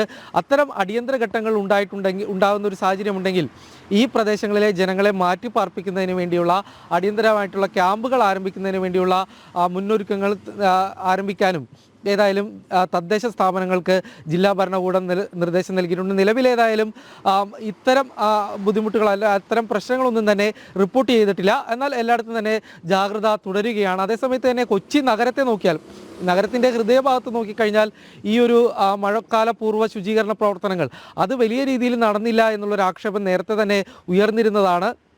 മഴ മുന്നറിയിപ്പ് വരുന്നൊരു സാഹചര്യത്തിൽ ഈ മെയ്യോടുകൂടി തന്നെ മഴ ആരംഭിക്കുമെന്ന് ഉള്ളൊരു അറിയിപ്പ് കിട്ടുമ്പോൾ പോലും മെയ് മാസത്തിൻ്റെ തുടക്കത്തിൽ പോലും ഈ ശുചീകരണ പ്രവർത്തനങ്ങൾ നടന്നുകൊണ്ടിരിക്കുന്ന പലപ്പോഴും പല സ്ഥലങ്ങളിലും ആ സമയത്ത് മാത്രമാണ് ഈ മഴക്കാലപൂർവ്വ ശുചീകരണ പ്രവർത്തനങ്ങൾ ആരംഭിച്ചത് എന്നുള്ളൊരു ആക്ഷേപം നേരത്തെ കോർപ്പറേഷനിലെ പ്രതിപക്ഷം ഉയർത്തിയിരുന്നതാണ്. പല തോടുകളിൽ നിന്നും മാലിന്യങ്ങൾ നീക്കിയിരുന്നില്ല. പ്രത്യേകിച്ച് എറണാകുളം നഗരത്തിൽ വെള്ളക്കെട്ടുകൾക്ക് കാരണമാകുന്നത് ഈ നഗരത്തിലൂടെ കടന്നു പോകുന്ന ചില തോടുകളാണ്. ഈ തോടുകളിൽ നിന്ന് മാലിന്യം നീക്കം ചെയ്ത് അവിടെ നിന്ന് വെള്ളം കായലിലേക്ക് പോകുന്നതിന് വേണ്ടിയുള്ള സൗകര്യം ഒരുക്കിയില്ലെങ്കിൽ അത് നഗരത്തിൽ വെള്ളക്കെട്ടിന് കാരണമാകും എന്നുള്ളൊരു നേരത്തെ തന്നെ പലതവണ, അതായത് മുൻ കാലങ്ങളിലെല്ലാം തന്നെ ഇത് വലിയ രീതിയിൽ അനുഭവപ്പെട്ടിട്ടുള്ളതാണ്. അതുകൊണ്ട് തന്നെ ഈ മാലിന്യം നീക്കാനായിട്ടുള്ള ശ്രമം ആരംഭിക്കണമെന്നുള്ളൊരു ആവശ്യം പ്രതിപക്ഷം ഉയർത്തിയിരുന്നിട്ട് പോലും അതും കൃത്യമായിട്ട് പാലിച്ചില്ല എന്നുള്ളൊരു ആരോപണം നേരത്തെ പ്രതിപക്ഷം ഉയർത്തിയിരുന്നതാണ്. ഏതായാലും ഇന്നലെ പെയ്ത മഴയിൽ ചില സ്ഥലങ്ങളിൽ വെള്ളക്കെട്ട് അനുഭവപ്പെട്ടെങ്കിൽ പോലും പിന്നീട് മഴ കുറഞ്ഞൊരു സാഹചര്യത്തിൽ വെള്ളം റോഡുകളിൽ നിന്നും മാറുന്ന ഒരു സാഹചര്യം തന്നെയാണ് ഉണ്ടായിട്ടുള്ളത്. നിലവിലിപ്പോൾ എറണാകുളം ജില്ലയുടെ ഒരു ഭാഗത്ത് പോലും ഈ മഴയുമായി ബന്ധപ്പെട്ട് അല്ലെങ്കിൽ ഇതുമായി ബന്ധപ്പെട്ടുള്ള മഴക്കെടുതികളൊന്നും തന്നെ റിപ്പോർട്ട് ചെയ്തിട്ടില്ല. ഇന്നലെ അങ്കമാലി കാലടി മേഖലയിൽ റോഡിൻ്റെ ചില ഭാഗങ്ങൾ ഇടിഞ്ഞു പോകുന്ന ഒരു സാഹചര്യം ഉണ്ടായിരുന്നു. ഇതിനെ തുടർന്ന് വലിയൊരു ഗതാഗതക്കുരുക്കുണ്ടായിരുന്നെങ്കിലും പിന്നീട് അത് പരിഹരിക്കാനായിട്ട് സാധിച്ചിട്ടുണ്ട്. ഓക്കെ, ശരി കിരൺ. അതേസമയം നമ്മൾ നേരത്തെ ഗൂഗിളിനോട് സംസാരിക്കുമ്പോൾ വയനാട് ജില്ലയെക്കുറിച്ച് പ്രത്യേകമായി സംസാരിച്ചിരുന്നു. നമുക്ക് അർജുനിലേക്ക് പോകേണ്ടതുണ്ട്. റെഡ് അലർട്ട് മുന്നറിയിപ്പുള്ള വയനാട് ജില്ലയിൽ ഇന്നലെ മുതൽ ശക്തമായ മഴ തുടരുകയാണ്. ടൂറിസം കേന്ദ്രങ്ങൾ അടച്ചിടാൻ ജില്ലാ കളക്ടർ ഉത്തരവിട്ടിട്ടുണ്ട്. ക്വാറികളുടെ പ്രവർത്തനം നിർത്തിവെക്കാനും നിർദ്ദേശം നൽകിയിട്ടുണ്ട്.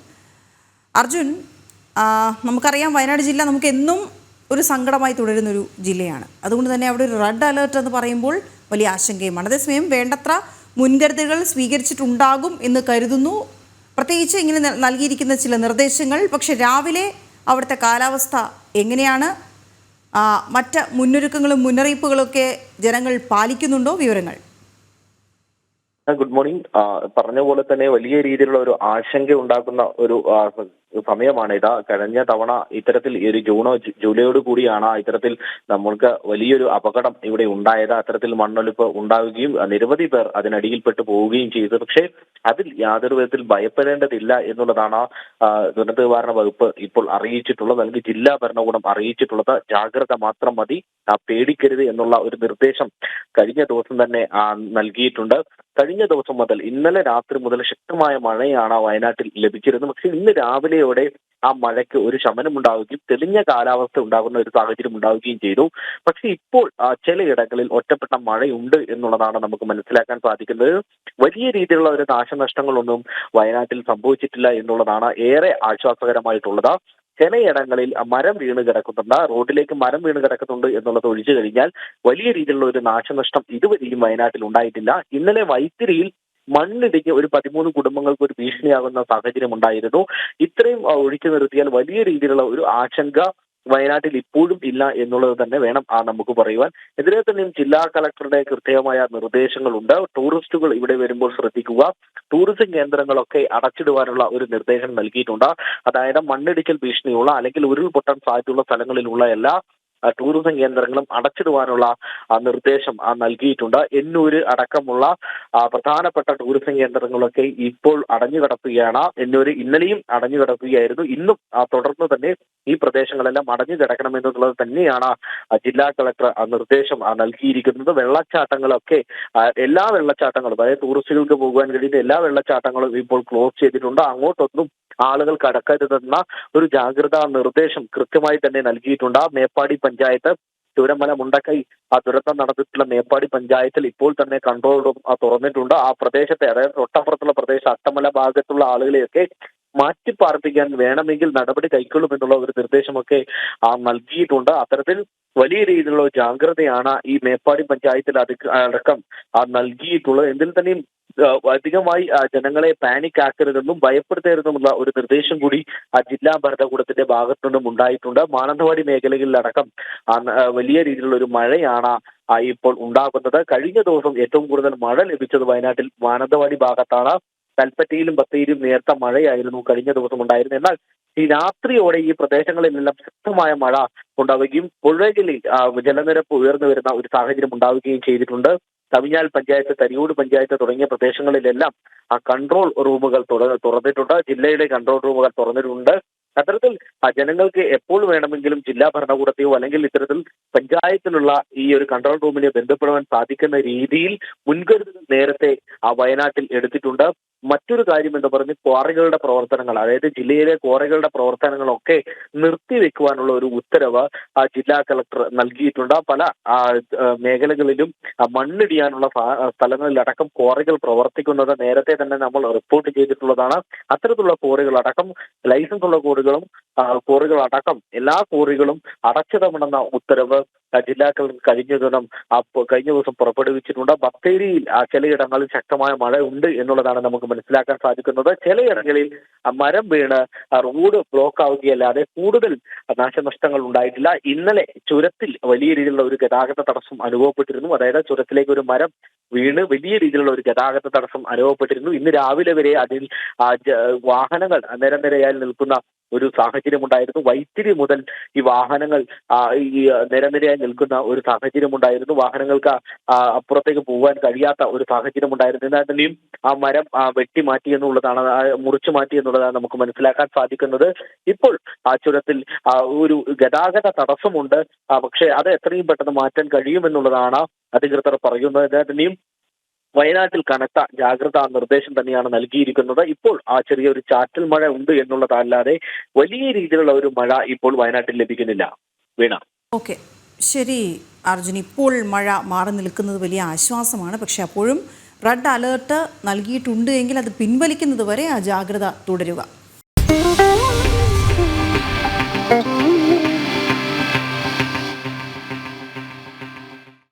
വയനാട് വൈത്തിരി ചാരിറ്റിയിൽ വ്യാപക മണ്ണിടിച്ചിലിൽ ആശങ്കയിലായി പ്രദേശവാസികൾ. സ്വകാര്യ വ്യക്തി നിർമ്മിച്ച 100 മീറ്ററോളം സംരക്ഷണ മതിൽ തകർന്നു. പ്രദേശത്ത് മഴ ശക്തമായതിനാൽ കൂടുതൽ പ്രദേശം ഇടിയുമോ എന്ന ആശങ്കയും നാട്ടുകാർക്കുണ്ട്. അശാസ്ത്രീയമായാണ് ഈ സംരക്ഷണ മതിൽ കെട്ടിയതെന്ന് നാട്ടുകാർ പറയുന്നു. ഇന്നലെ വൈകിട്ടാണ് പ്രദേശത്ത് വൻതോതിൽ മണ്ണിടിഞ്ഞത്. മേഖലയിൽ പെയ്ത കനത്ത മഴയിൽ സംരക്ഷണ ഭിത്തി ഒന്നാകെ ഇടിഞ്ഞു വീഴുകയായിരുന്നു. സമീപത്ത് വിള്ളലുകളും രൂപപ്പെട്ടിട്ടുണ്ട്. നിർമ്മാണം അശാസ്ത്രീയമാണെന്നും ഉടമയ്ക്കെതിരെ നടപടി സ്വീകരിക്കുമെന്നും വൈത്തിരി ഗ്രാമപഞ്ചായത്ത് പ്രസിഡന്റ് NV വിജേഷ് പറഞ്ഞു. മേഖലയിൽ കൂടുതൽ മണ്ണിടിച്ചിൽ ഉണ്ടാകുമോ എന്ന ആശങ്കയിലാണ് നാട്ടുകാർ. നിലവിൽ 100 മീറ്ററോളം ഇപ്പം ഇടിഞ്ഞിട്ടുണ്ട്. ഇനി നിലവിൽ ഇടിയാനുള്ള സാധ്യതയുണ്ട്. അവിടെ ഇവിടെയൊക്കെ പൊട്ടും കാര്യങ്ങളൊക്കെ ഉണ്ട്. 2 കൊല്ലം മുമ്പേ ഇതിന്റെ തൊട്ട് താഴെയായിട്ട് ഇവർ JCB വെച്ചിട്ട് എന്ത് ചെയ്തു, JCB വെച്ചിട്ട് റോഡ് പണിഞ്ഞു. ഇതിൽ കുറേ ഒരു 100-150 മീറ്ററോളം റോഡ് പണിഞ്ഞായിരുന്നു. അതൊക്കെ ഡേഞ്ചർ ആണെന്നുള്ള ലെവലിൽ ഞങ്ങൾ ഇവിടുന്ന് കുറേ എതിർപ്പാക്കിയിട്ട് സംസാരിക്കുകയൊക്കെ ചെയ്തിരുന്നു. പക്ഷേ അതൊന്നും വില പോയില്ല. അതൊക്കെ പഞ്ചായത്തും കാര്യങ്ങളിലെത്തുമ്പോൾ ഒരു പൈസയും കാര്യങ്ങളൊക്കെ ഉള്ള ആൾക്കാരാണല്ലോ. അപ്പോൾ അതൊന്നും നടപടി ആയില്ല ഒന്നും. സമീപ പ്രദേശങ്ങളിലൊക്കെ ഒരു 10-15 വീടുണ്ടായിരുന്നു. ഇതിനു മുമ്പ് ഞങ്ങൾ എല്ലാവരും കൂടി കൂടിയിട്ട് ഇതിന് എതിർപ്പ് പ്രകടിപ്പിച്ചിരുന്നു. പക്ഷെ അതൊന്നും അവർ വകവെക്കാതെ മരങ്ങളെല്ലാം മുറിച്ചു മാറ്റിയിട്ടുള്ള നിർമ്മാണം വീണ്ടും അവർ നടത്തുകയായിരുന്നു. അപ്പോൾ ഇന്ന് രാവിലെ വരെ റിട്ടേൺ വാളിന് കുഴപ്പങ്ങളൊന്നുമില്ല. പക്ഷേ വിള്ളലുകൾ ഉണ്ടായിരുന്നു. മരം മുറിച്ചതിന് ശേഷം വിള്ളലുകൾ വരാൻ തുടങ്ങി. ഇന്നൊരു 2 മണി 3 മണിക്ക് ശേഷമാണ് റിട്ടേൺ വാൾ മൊത്തത്തിൽ അങ്ങോട്ട് പോയത്. അതേസമയം മണ്ണിടിഞ്ഞ പ്രദേശത്ത് വ്യാപകമായി മരം മുറിച്ചിട്ടുണ്ടെന്നും നിർമ്മാണം തുടങ്ങുന്നതിന് മുൻപ് തന്നെ അധികൃതരുടെ ശ്രദ്ധയിൽപ്പെടുത്തിയിട്ടും നടപടി ഉണ്ടായില്ലെന്നാണ് നാട്ടുകാർ ആരോപിക്കുന്നത്. 15ഓളം കുടുംബങ്ങൾ താമസിക്കുന്ന പ്രദേശമാണിത്. നേരത്തെ തന്നെ മണ്ണിടിച്ചിലിൽ ഭീഷണിയുള്ള പ്രദേശത്താണ് വൻതോതിൽ മണ്ണിടിച്ചത്. ജനം, വയനാട്. കനത്ത മഴയുടെ പശ്ചാത്തലത്തിൽ പത്തനംതിട്ടയിൽ ദുരിതാശ്വാസ ക്യാമ്പുകൾ തുറന്നു. അടിയന്തര സാഹചര്യം നേരിടാൻ ജില്ലയിൽ 230 ദുരിതാശ്വാസ ക്യാമ്പുകൾ സജ്ജമാക്കും. 44 പ്രശ്നബാധിത മേഖലകളാണ് ജില്ലയിൽ കണ്ടെത്തിയിരിക്കുന്നത്. മലയോര മേഖലകളിലേക്കുള്ള രാത്രിയാത്ര, ക്വാറികളുടെ പ്രവർത്തനം എന്നിവയ്ക്ക് 28 വരെ നിയന്ത്രണം ഏർപ്പെടുത്തിയിട്ടുണ്ട്. മിഥുൻ ചേരുന്നുണ്ട് വിവരങ്ങളുമായി. മിഥുൻ, കനത്ത മഴയുടെ പശ്ചാത്തലത്തിലാണ് പത്തനംതിട്ടയിൽ ഇപ്പോൾ ഈ മുന്നൊരുക്കങ്ങൾ സ്വീകരിച്ചിരിക്കുന്നതിൽ ഏറ്റവും പ്രധാനം ദുരിതാശ്വാസ ക്യാമ്പുകൾ തുറന്നിട്ടുണ്ട്. ഇനിയും തുറക്കാനുള്ള സാധ്യതകൾ, അതായത് കൂടുതൽ വെള്ളക്കെട്ടുണ്ടാകുന്ന പ്രദേശങ്ങൾ ഉണ്ടാകും. പാടശേഖരങ്ങളിലേക്ക് അടുത്ത് താമസിക്കുന്നവരുണ്ടാവും. അവരെയൊക്കെ മാറ്റി പാർപ്പിക്കേണ്ടതുണ്ട്. അതിനൊപ്പം മലയോര മേഖലകളിലുള്ളവർക്ക് നൽകിയിരിക്കുന്ന നിർദ്ദേശങ്ങളും എന്തൊക്കെയാണ്?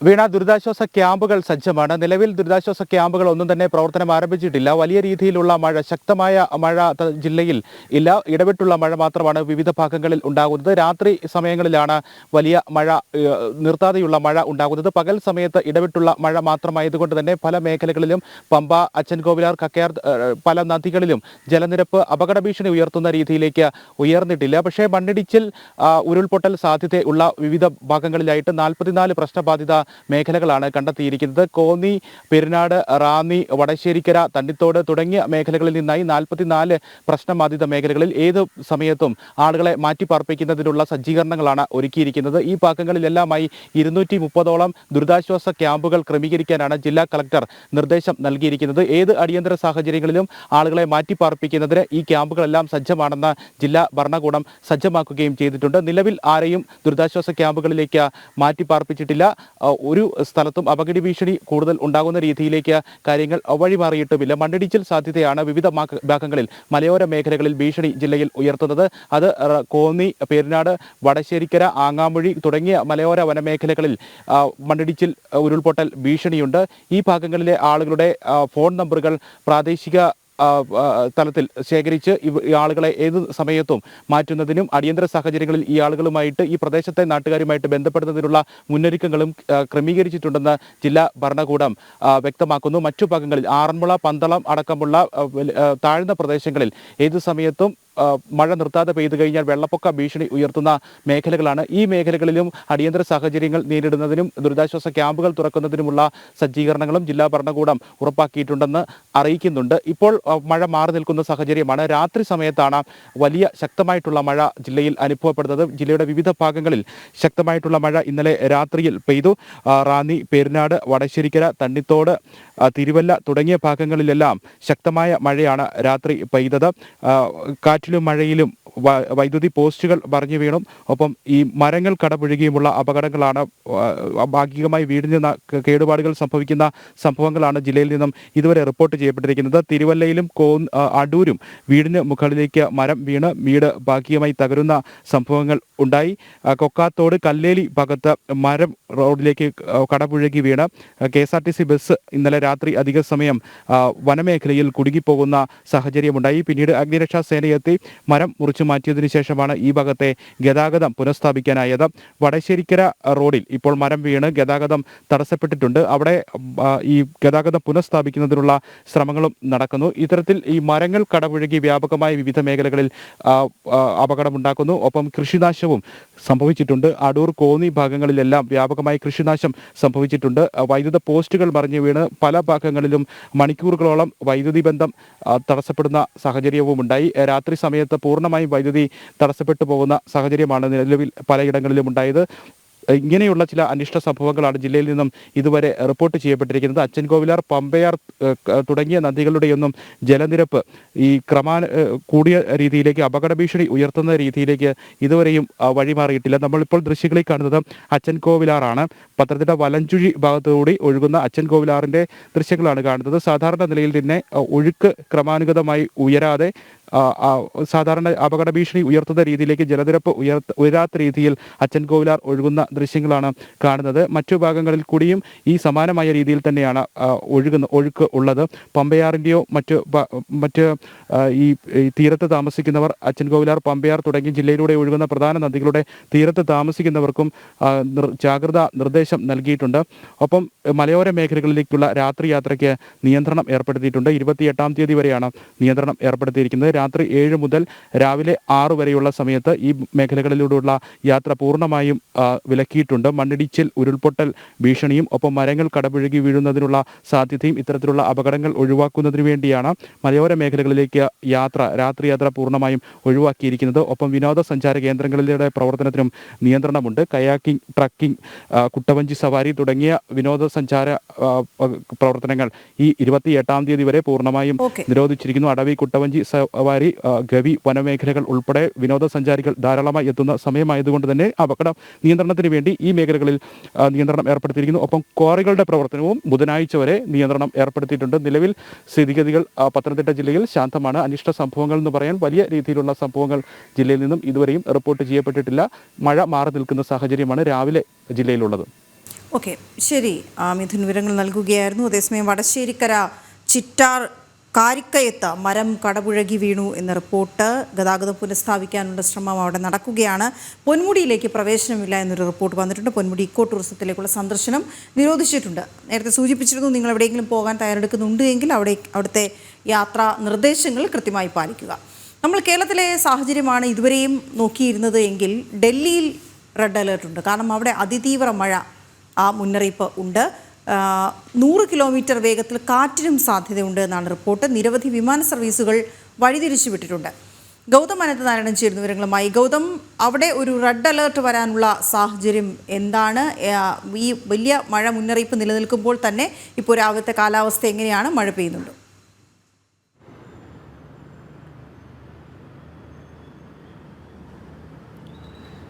വീണ, ഇപ്പോൾ ഡൽഹിയിൽ ഈ സമയത്ത് മഴ പെയ്യുന്നില്ല, പക്ഷേ മൂടിക്കെട്ടിയ കാലാവസ്ഥ നിലനിൽക്കുന്നു എന്നുള്ളതാണ്.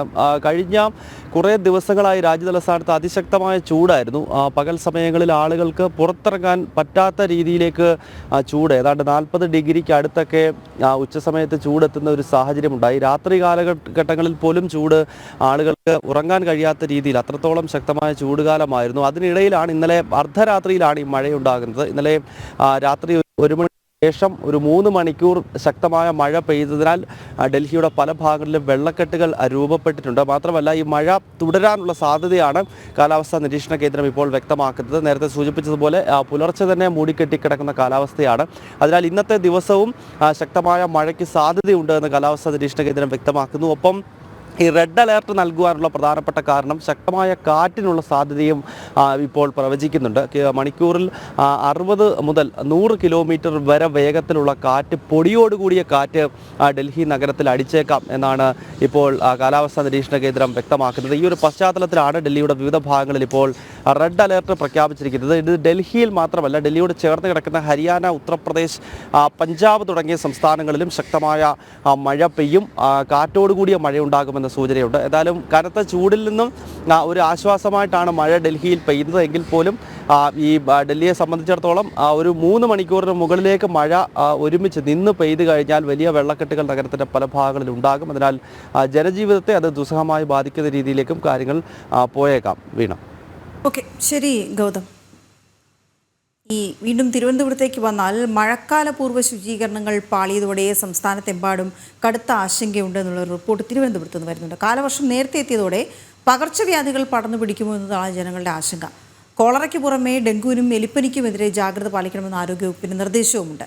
ശ്രീനന്ദ ചേരുന്നുണ്ട് വിവരങ്ങളുമായി. ശ്രീനന്ദ, നമുക്ക് ഈ മഴക്കാലം എന്ന് പറയുന്നത് കുറച്ചു കാലമായ ആശങ്കയുടെ നാളുകളാണ്. അതിന് പ്രധാനപ്പെട്ട ഒരു കാര്യം ഈ മലയോര മേഖലയിലേക്കുള്ള മണ്ണിടിച്ചിലും ഒക്കെയാണ്. ഒപ്പം കള്ളക്കടൽ പ്രതിഭാസവും ഇങ്ങനെ വരുന്നു. പക്ഷേ എല്ലാ കാലവും നിലനിൽക്കുന്നൊരു ആശങ്കയുണ്ട്. മഴക്കാലപൂർവ്വ ശുചീകരണങ്ങൾ കൃത്യമായി നടത്തിയില്ല എങ്കിൽ നഗരപ്രദേശങ്ങളിലടക്കം ഉണ്ടാകുന്ന വെള്ളക്കെട്ടുകൾ, വെള്ളത്തിൽ കോളറയുടെ സാന്നിധ്യം അടക്കം നമുക്കിപ്പോൾ പലപ്പോഴായി പലയിടത്തായി റിപ്പോർട്ട് ചെയ്യപ്പെട്ട ഘട്ടം കൂടിയുണ്ട്. ഒപ്പം എലിപ്പനി, ഡെങ്കിപ്പനി പോലെയുള്ള പനികൾ, പലതരത്തിലുള്ള പകർച്ചപ്പനികളൊക്കെയും പടർന്നു പിടിക്കുന്ന സാഹചര്യം വലിയ ആശങ്കയായി നമ്മുടെ ആരോഗ്യരംഗവും മാറി നിൽക്കുന്ന ഒരു ഘട്ടമാണ്. ഇപ്രാവശ്യവും കാലവർഷം നേരത്തെ എത്തും എന്ന സൂചന നേരത്തെ തന്നെ ലഭിച്ചിട്ടും ഇപ്പോഴും ശുചീകരണ പ്രവർത്തനങ്ങൾ നടക്കാത്ത ഇടങ്ങളുണ്ട് എന്നാണ് റിപ്പോർട്ട്. ശ്രീനന്ദ, വിവരങ്ങൾ.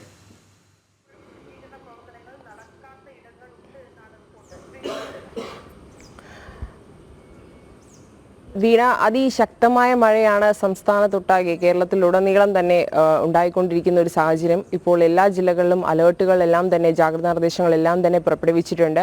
എന്നാൽ ഈ ഒരു സാഹചര്യത്തിൽ ആരോഗ്യവകുപ്പ് പറയുന്നത് എന്തായാലും നിരവധി ആരോഗ്യ പ്രശ്നങ്ങൾ അല്ലെങ്കിൽ രോഗങ്ങൾ വരാനുള്ള സാധ്യതകളുണ്ട്.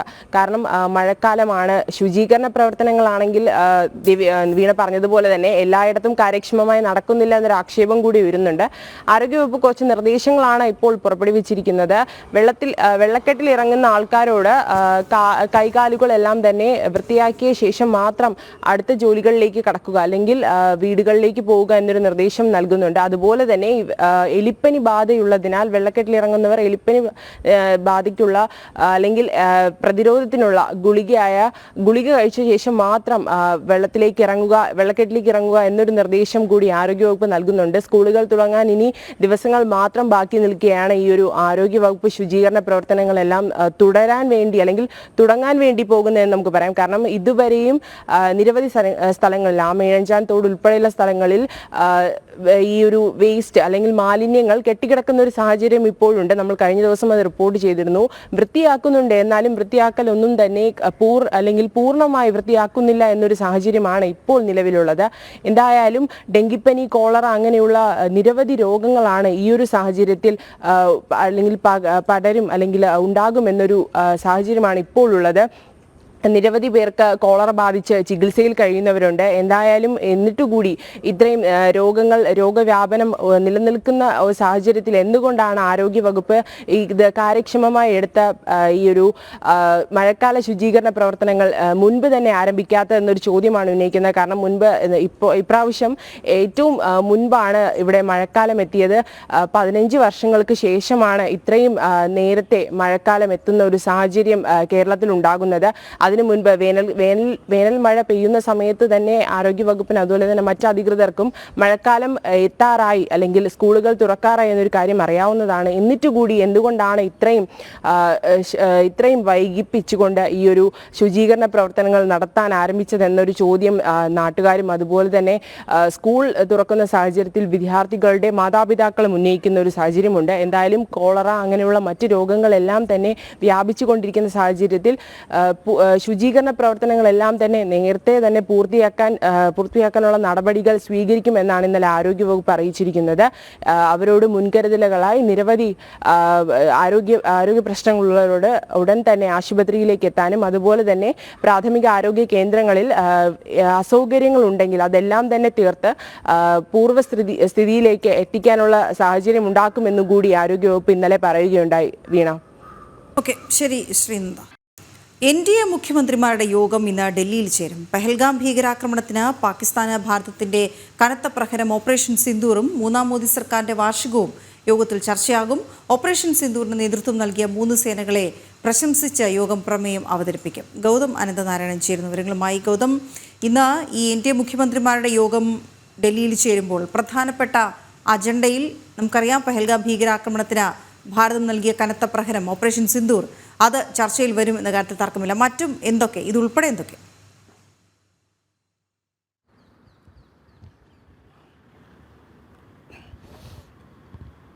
വീണ, പ്രധാനമായും 3 വിഷയങ്ങൾ ഇന്നത്തെ ഈ യോഗത്തിൽ ചർച്ചയാകുന്നതായി മനസ്സിലാക്കാൻ കഴിയുന്നുണ്ട്. ഒന്ന്, നേരത്തെ നമ്മൾ സൂചിപ്പിച്ചതുപോലെ ഓപ്പറേഷൻ സിന്ദൂറുമായി ബന്ധപ്പെട്ടാണ് ഇന്നിപ്പോൾ ഈ NDA മുഖ്യമന്ത്രിമാരുടെ യോഗത്തിൽ 2 പ്രമേയമാണ് അവതരിപ്പിച്ച് പാസ്സാക്കുക. അതിലൊന്ന് ഭാരതത്തിൻ്റെ സൈന്യത്തെ പ്രശംസിച്ചുകൊണ്ടുള്ള ഒന്നാമത്തെ പ്രമേയം. ഓപ്പറേഷൻ സിന്ദൂർ വിജയകരമായി പൂർത്തീകരിച്ച് ഏതാണ്ട് 9ഓളം ഭീകര കേന്ദ്രങ്ങൾ പൂർണ്ണമായി തന്നെ തകർക്കുന്നു. അതിനുശേഷം നമുക്കറിയാം പിന്നീട് പാകിസ്ഥാൻ നടത്തിയ ആക്രമണങ്ങളെ കൃത്യമായിട്ട് തന്നെ പ്രതിരോധിക്കുകയും പാകിസ്ഥാൻ്റെ വ്യോമതാവളത്തിൽ ഉൾപ്പെടെ തിരിച്ചടിക്കുകയും ഒക്കെ ചെയ്തുകൊണ്ടുള്ള ഭാരതത്തിൻ്റെ സൈനിക ശക്തി ലോകത്തിന് മുന്നിൽ തുറന്നു കാട്ടിയ ഒന്നായിരുന്നു ഓപ്പറേഷൻ സിന്ദൂർ. അതിനാൽ അതിനെയും പ്രശംസിച്ച് 3 സേനാ വിഭാഗങ്ങളെ പ്രശംസിച്ചും അതിന് നേതൃത്വം നൽകിയ കേന്ദ്ര പ്രതിരോധ മന്ത്രാലയത്തെ പ്രശംസിച്ചുകൊണ്ടുമുള്ള ഒരു പ്രമേയമുണ്ടാകും. രണ്ടാമത്തെ പ്രമേയം ഈ കാസ്റ്റ് സെൻസസുമായി ബന്ധപ്പെട്ടാണ്. അതായത് ജാതി സെൻസസ് ഉൾപ്പെടെ നടപ്പാക്കുക എന്ന ഒരു വലിയ സുപ്രധാനമായ പ്രഖ്യാപനം നരേന്ദ്രമോദി സർക്കാരിൻ്റെ ഭാഗത്തു നിന്നും അടുത്തിടെ ഉണ്ടായി. അതുമായി ബന്ധപ്പെട്ടുള്ള പ്രവർത്തനങ്ങൾ ഉടൻ തുടങ്ങാൻ പോവുകയാണ്. വരുന്ന വർഷം നടക്കാൻ പോകുന്ന അടുത്ത വർഷമാണ് സെൻസസ് നമ്മുടെ രാജ്യത്ത് നടത്താൻ പോകുന്നത്. അതിൻ്റെ കൂടെ ജാതി സെൻസസ് എന്ന വലിയൊരു നീക്കം 1931 ബ്രിട്ടീഷുകാർ നമ്മുടെ രാജ്യം ഭരിക്കുന്ന കാലത്താണ് അവസാനമായി കാസ്റ്റ് സെൻസസ് നടന്നത്. അതിനുശേഷം പല രാഷ്ട്രീയ പാർട്ടികളും ഈ ജാതി സെൻസസ് നടത്തും അല്ലെങ്കിൽ നടത്തണമെന്ന പ്രഖ്യാപനവും അവകാശവാദവും ഒക്കെ ഉണ്ടായിരുന്നുവെങ്കിലും അത്തരമൊരു നിർണായകമായ നീക്കം അല്ലെങ്കിൽ ഒരു പ്രഖ്യാപനം നടത്തുവാനോ അത് യാഥാർത്ഥ്യമാക്കുവാനോ മറ്റ് സർക്കാരുകൾക്ക് കഴിഞ്ഞിരുന്നില്ല. അതിനാൽ നരേന്ദ്രമോദി സർക്കാർ ജാതി സെൻസസും വരുന്ന പൊതു സെൻസസിനൊപ്പം നടത്താൻ തീരുമാനിച്ചിട്ടുണ്ട്. അപ്പോൾ അതിനെ പ്രശംസിച്ചുകൊണ്ട് മറ്റൊരു പ്രമേയം ഈ മുഖ്യമന്ത്രിമാരുടെ യോഗത്തിലുണ്ട് എന്ന് മനസ്സിലാക്കാൻ കഴിയുന്നുണ്ട്. അതോടൊപ്പം മറ്റ് ചർച്ചാ വിഷയങ്ങളിൽ ഒന്ന്, രാജ്യത്ത് ഇന്ദിരാഗാന്ധി അടിയന്തരാവസ്ഥ പ്രഖ്യാപിച്ചതിൻ്റെ 50ാമത്തെ വാർഷികമാണ് കടന്നു വരാൻ പോകുന്നത്.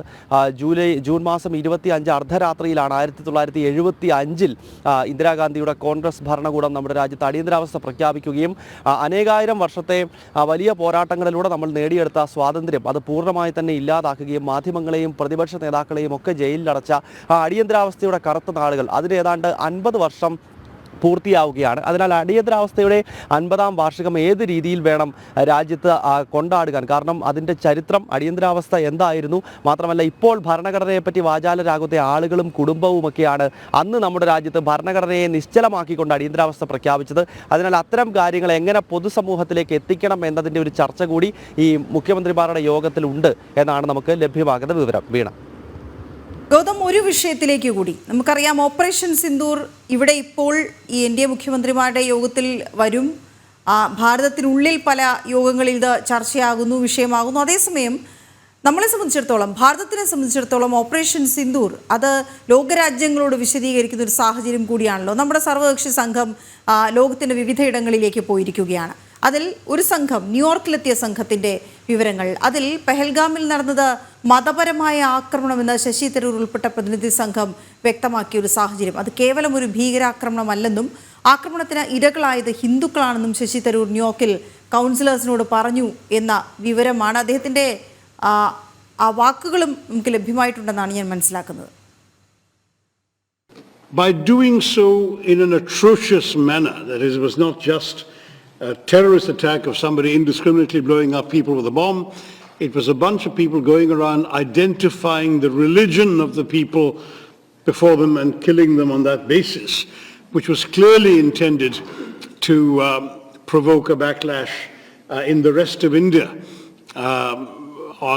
since the victims were overwhelmingly Hindu. In fact, 26 people died, 25 Indians and 1 Nepalese, and the Nepalese happened, of course, didn't get a chance to say he was Nepalese, but he was a Hindu, so he would have probably been killed anyway.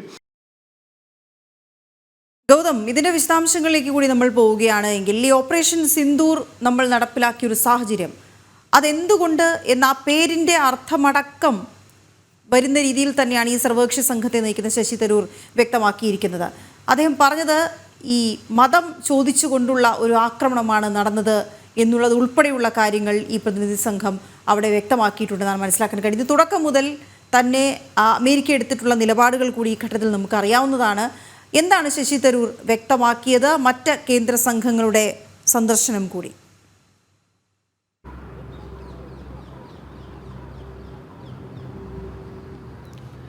വീണ, ശശി തരൂർ വളരെ പ്രസക്തമായ കാര്യമാണ് ഈ ന്യൂയോർക്കിൽ എത്തി അവിടുത്തെ കൗൺസിലേറ്റ്സിനോട് അഭിസംബോധന ചെയ്യുന്ന ഘട്ടത്തിൽ പറഞ്ഞിരിക്കുന്നത്. അതായത് നമുക്കറിയാം, ഈ പഹൽഗാമിൽ നടന്നത് ഒരു മതപരമായ ഭീകരാക്രമണമാണ്. ഒരു സമൂഹത്തിൻ്റെ ഐഡൻറ്റിറ്റിയെ കൃത്യമായിട്ട് തന്നെ ചോദ്യം ചെയ്യുകയും അതിനുശേഷം അവർക്ക് നേരെ നിറയൊഴിക്കുകയുമായിരുന്നു. പക്ഷേ പൊതുവെ ശശി തരൂരിൻ്റെ പാർട്ടിയായ കോൺഗ്രസ് ആണെങ്കിലും അതല്ല CPM ഉൾപ്പെടെയുള്ള മറ്റ് നമ്മുടെ രാജ്യത്തെ പാർട്ടികളെല്ലാം അതൊരു മതപരമായ ആക്രമണമല്ല, അല്ലെങ്കിൽ ഭീകരാക്രമണത്തിൽ മതം ചേർക്കേണ്ടതില്ല എന്ന പ്രചരണം ഒരു ഭാഗത്ത് നടത്തുന്നുണ്ടായിരുന്നു. എന്നാൽ ശശി തരൂർ കൃത്യമായിട്ട് തന്നെ അത് പോയിന്റ് ചെയ്യുന്നത് അത് മതം ചോദിച്ചുള്ള ഒരു ഭീകരാക്രമണമാണ്. കാരണം ആ ഭീകരർ കേവലം വന്ന് ഏതെങ്കിലും ഒരു ആൾക്കൂട്ടത്തിൽ ബോംബ് പൊട്ടിക്കുകയോ അല്ലെങ്കിൽ ആക്രമണം നടത്തുകയായിരുന്നില്ല, മറിച്ച് ഒരു സമൂഹത്തിൻ്റെ ഐഡൻറ്റിറ്റി കൃത്യമായിട്ട് തന്നെ പരിശോധിക്കുകയും അതിനുശേഷം ഉണ്ടായിട്ടുള്ള ആക്രമണവുമാണ്. അവിടെ കൊല്ലപ്പെട്ടിരിക്കുന്നതെല്ലാം ഹിന്ദു സമൂഹത്തിൽ പെടുന്നവരാണ്. അതിനാൽ അത് കേവലം ഒരു ഭീകരാക്രമണം എന്ന നിലയിൽ മാത്രമായി അതിനെ തള്ളിക്കളയാനാവില്ല. അത് മതത്തിൻ്റെ പേര് പറഞ്ഞ് മതാടിസ്ഥാനത്തിൽ നടന്നിട്ടുള്ള വലിയ ആക്രമണമാണ് എന്ന് ശശി തരൂർ ആദ്യഘട്ടത്തിൽ തന്നെ ന്യൂയോർക്കിൽ വിശദീകരിക്കുന്നുണ്ട്. അതോടൊപ്പം അദ്ദേഹം ചൂണ്ടിക്കാണിച്ച മറ്റൊരു കാര്യം, ഭീകരത എന്നത് ഭാരതത്തെ മാത്രം ബാധിക്കുന്ന ഒന്നല്ല. അതായത് ഈ ഓപ്പറേഷൻ സിന്ദൂരിൻ്റെ അടിസ്ഥാനപരമായ ലക്ഷ്യം എന്നത് തന്നെ ഭീകരത ലോകത്തെ എല്ലാ രാജ്യത്തിനും എല്ലാ സമൂഹത്തിനും ഭീഷണിയാണ് എന്ന സന്ദേശമാണ് നമ്മൾ ഈ ലോകരാഷ്ട്രങ്ങൾക്ക് മുന്നിൽ എത്തിക്കാൻ ശ്രമിക്കുന്നത്. അക്കാര്യം അദ്ദേഹം ന്യൂയോർക്കിൽ സംസാരിക്കുന്ന ഘട്ടത്തിലും ശശി തരൂർ പറയുന്നുണ്ട്. അതിന് ഉദാഹരണമായി ശശി തരൂർ പറഞ്ഞത് ന്യൂയോർക്കിൽ എത്തിയ ഘട്ടത്തിൽ തന്നെ വേൾഡ് ട്രേഡ് സെൻറ്റർ ആക്രമണത്തിൽ കൊല്ലപ്പെട്ടവരുടെ ഓർമ്മകൾക്ക് മുന്നിൽ, അവരുടെ സ്തൂപത്തിന് മുന്നിൽ പുഷ്പാർച്ചന നടത്തിയിരുന്നു ഈ ഭാരതത്തിൻ്റെ പ്രതിനിധി സംഘം. അക്കാര്യം തന്നെയാണ് ശശി തരൂർ പറയുന്നത്. അതായത് 2001 സെപ്റ്റംബർ മാസം 11-ാം തീയതി ന്യൂയോർക്കിൽ വേൾഡ് ട്രേഡ് സെൻറ്റർ ഇടിച്ചു നിരത്തിക്കൊണ്ട് അന്ന് അൽ-ഖ്വയ്ദ നടത്തിയ ആ വലിയ ഭീകരാക്രമണത്തിൽ നിരവധി പേർക്ക് ജീവൻ നഷ്ടപ്പെട്ടു, സാധാരണക്കാരാണ് മരണപ്പെട്ടത്. അതിൻ്റെ മറ്റൊരു വേർഷനാണ് പഹൽഗാമിൽ ഉണ്ടായിരിക്കുന്നത്. അതിനാൽ അമേരിക്കയും ഭാരതവും ഉൾപ്പെടെയുള്ള രാജ്യങ്ങളെല്ലാം ഈ ഭീകരാക്രമണത്തിന് ഇരകളായിട്ടുണ്ട്, അല്ലെങ്കിൽ അവിടുത്തെ സാധാരണക്കാരായ ജനങ്ങൾ ഇത് അനുഭവിക്കുന്നുണ്ട്. അതിനാൽ ഇത് അമേരിക്കയുടെ മാത്രം പ്രശ്നമോ ഭാരതത്തിൻ്റെ മാത്രം പ്രശ്നമോ അല്ല. ഭീകരവാദം എന്നത് ലോകം നേരിടുന്ന ഏറ്റവും വലിയൊരു ക്രൈസിസ് ആണ് എന്ന് കൃത്യമായ സന്ദേശം ഈ രണ്ട് ഭീകരാക്രമണങ്ങളുടെയും ചരിത്രം ഓർമ്മപ്പെടുത്തിക്കൊണ്ട് ശശി തരൂർ അവിടെ നടത്തുന്നുണ്ടായിരുന്നു. ഒപ്പം പാകിസ്ഥാൻ്റെ ബന്ധം, പ്രത്യേകിച്ച് ലഷ്കർ-ഇ-തോയ്ബ പോലെയുള്ള ഭീകര സംഘടനകളെ പാകിസ്ഥാൻ എങ്ങനെയാണ് പ്രോത്സാഹിപ്പിക്കുന്നത്. ഇപ്പോൾ ഈ ഭീകരാക്രമണം നടത്തിയിട്ടുള്ളത് റെസിസ്റ്റന്റ് ഫ്രണ്ട് ആണെങ്കിലും അത് ലഷ്കർ-ഇ-തോയ്ബയുടെ അനുബന്ധ സംഘടനയാണ്. US-ഉം UN ഉൾപ്പെടെയുള്ള ഏജൻസികളും US ഉൾപ്പെടെയുള്ള രാജ്യങ്ങളും കരിമ്പട്ടികയിൽപ്പെടുത്തിയിട്ടുള്ള അല്ലെങ്കിൽ ഭീകര സംഘടനകളുടെ പട്ടികയിൽ പെടുത്തിയിട്ടുള്ള സംഘടനയാണ് ലഷ്കർ-ഇ-തോയ്ബ ആണെങ്കിലും ഇപ്പോഴത്തെ റെസിസ്റ്റന്റ് ഫ്രണ്ട് ആണെങ്കിലും. അതിനാൽ ഇത്തരം സംഘടനകളെ പ്രോത്സാഹിപ്പിക്കുന്ന സമീപനമാണ് പാകിസ്ഥാൻ കൈക്കൊള്ളുന്നതെന്നും ഇത് കൃത്യമായി ലോകരാജ്യങ്ങൾ മനസ്സിലാക്കണമെന്നും ശശി തരൂർ ഈ കൗൺസിലേറ്റ്സിനെ അഭിസംബോധന ചെയ്യുന്ന ഘട്ടത്തിൽ, അവരോട് സംസാരിക്കുന്ന ഘട്ടത്തിൽ അദ്ദേഹം പറയുന്നുണ്ടായിരുന്നു. ഇന്നലെയാണ് ശശി തരൂരിൻ്റെ നേതൃത്വത്തിലുള്ള സംഘം ഈ US-ലേക്ക് എത്തിയിരിക്കുന്നത്. ഈ ശശി തരൂർ നേതൃത്വം നൽകുന്ന ടീം US കൂടാതെ മറ്റ് രാജ്യങ്ങൾ സന്ദർശിക്കുന്നത് പനാമ, അതോടൊപ്പം തന്നെ ഗയാന, ബ്രസീൽ, കൊളംബിയ എന്നീ രാജ്യങ്ങളാണ് ശശി തരൂർ നേതൃത്വം നൽകുന്ന ഈ 8-അംഗ സംഘം സന്ദർശിക്കുന്നത്. വീണ. ഓക്കെ, പെഹൽഗാമിലേക്ക് മതം ചോദിച്ചുകൊണ്ട് നടന്ന ആക്രമണം തന്നെയാണെന്ന് ഭാരതം ആദ്യം പറഞ്ഞു വയ്ക്കാൻ ശ്രമിച്ച കാര്യം തന്നെയാണ് ശശി തരൂരിൻ്റെ നേതൃത്വത്തിലുള്ള സംഘം US-ൽ ഇത് വ്യക്തമാക്കിയിരിക്കുന്നത്. എന്താണോ ഓപ്പറേഷൻ സിന്ദൂർ കൊണ്ട് ഭാരതം ഉദ്ദേശിച്ചത് അതുതന്നെയാണ് അദ്ദേഹം വ്യക്തമായി അവിടെ പറഞ്ഞിരിക്കുന്നത്. ഗൗതം വിവരങ്ങൾ നൽകുകയായിരുന്നു. നമുക്ക് കൊച്ചിയിലേക്ക് പോകാം. അവിടെ ഒരു അല്പം ആശങ്കയായി മാറിയ ഒരു കപ്പൽ അപകടം ഉണ്ടായിരുന്നു. കൊച്ചി തീരത്തിന് സമീപം അപകടത്തിൽപ്പെട്ട കപ്പലിൽ ഇന്നും രക്ഷാപ്രവർത്തനം തുടരും എന്നറിയുന്നു. ക്യാപ്റ്റൻ അടക്കം 3 പേർ ഇപ്പോഴും കപ്പലിൽ തുടരുകയാണ്. മറ്റ് ജീവനക്കാരെയാണ് രക്ഷിച്ചത്. കപ്പലിലെ കണ്ടെയ്നറുകൾ തീരത്തടിഞ്ഞാൽ തുടരുത് എന്ന മുന്നറിയിപ്പ് ഉണ്ടായിരുന്നു. ജിജീഷ് കരുണാകരൻ ചേരുന്ന വിവരങ്ങളുമായി. ജിജീഷ്, ഇപ്പോഴത്തെ സാഹചര്യം എന്താണ്? ഈ രക്ഷാപ്രവർത്തനം തുടരുന്നു എന്ന് പറയുമ്പോൾ ഈ രാസവസ്തുവാണ് ഇതിനുള്ളിലുള്ളത്. അപ്പോൾ അത് എങ്ങനെ നീക്കം ചെയ്യും എന്ന ഒരു ആശങ്ക നിലനിൽക്കുന്നു. ഒപ്പം അതിലുള്ള ക്യാപ്റ്റൻ അടക്കമുള്ള മറ്റുള്ളവരെയും എങ്ങനെയാണ് രക്ഷിക്കുക? എന്താണ് ഇപ്പോൾ നടക്കുന്ന പ്രവൃത്തി?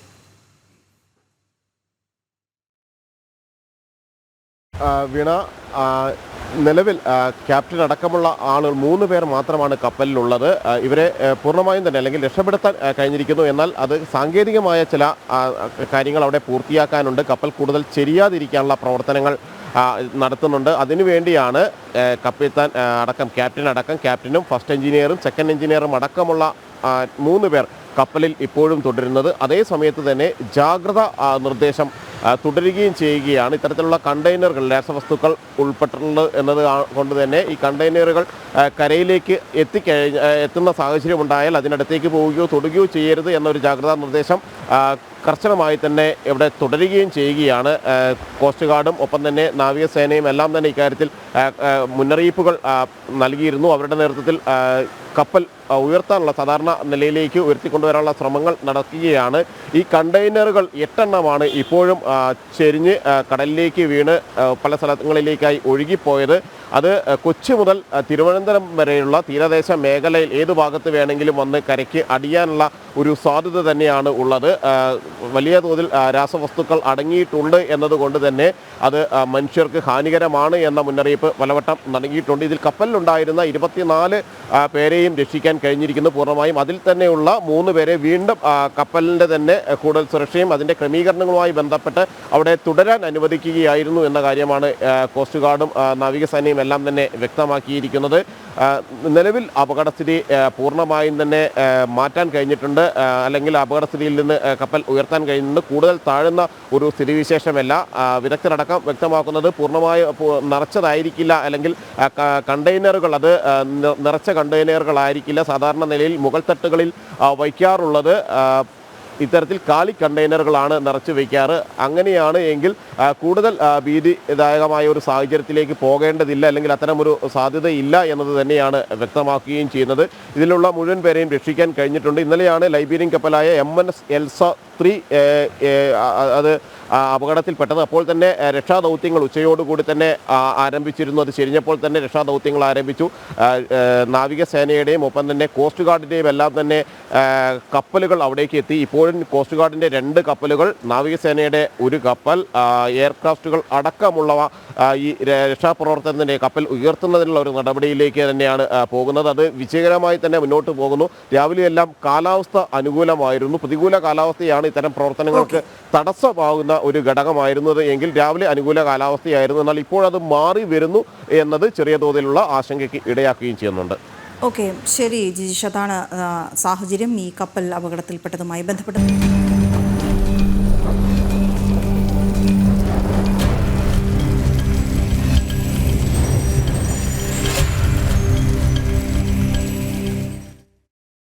സംസ്ഥാനത്ത് ഇന്നും വ്യാപക മഴയ്ക്ക് സാധ്യത. 5 ജില്ലകളിൽ റെഡ് അലേർട്ട് പ്രഖ്യാപിച്ചിട്ടുണ്ട്. മലപ്പുറം, കോഴിക്കോട്, വയനാട്, കണ്ണൂർ, കാസർഗോഡ് ജില്ലകളിലാണ് റെഡ് അലേർട്ട്. ബാക്കി 9 ജില്ലകളിൽ ഓറഞ്ച് അലേർട്ടും പ്രഖ്യാപിച്ചിട്ടുണ്ട്. ടൂറിസം കേന്ദ്രങ്ങളിൽ നിയന്ത്രണമുണ്ട്. പൊന്മുടി ഇക്കോ ടൂറിസത്തിലേക്കുള്ള സന്ദർശനം നിരോധിച്ചു.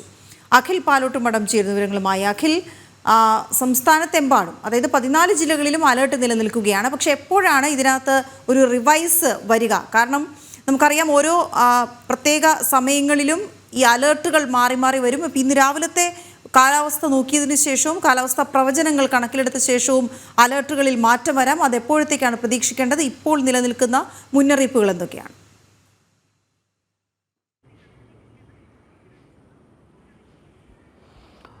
വീണ, സംസ്ഥാനത്തെ മഴ മുന്നറിയിപ്പിൽ പൂർണ്ണമായ മാറ്റം വന്നിരിക്കുകയാണ്.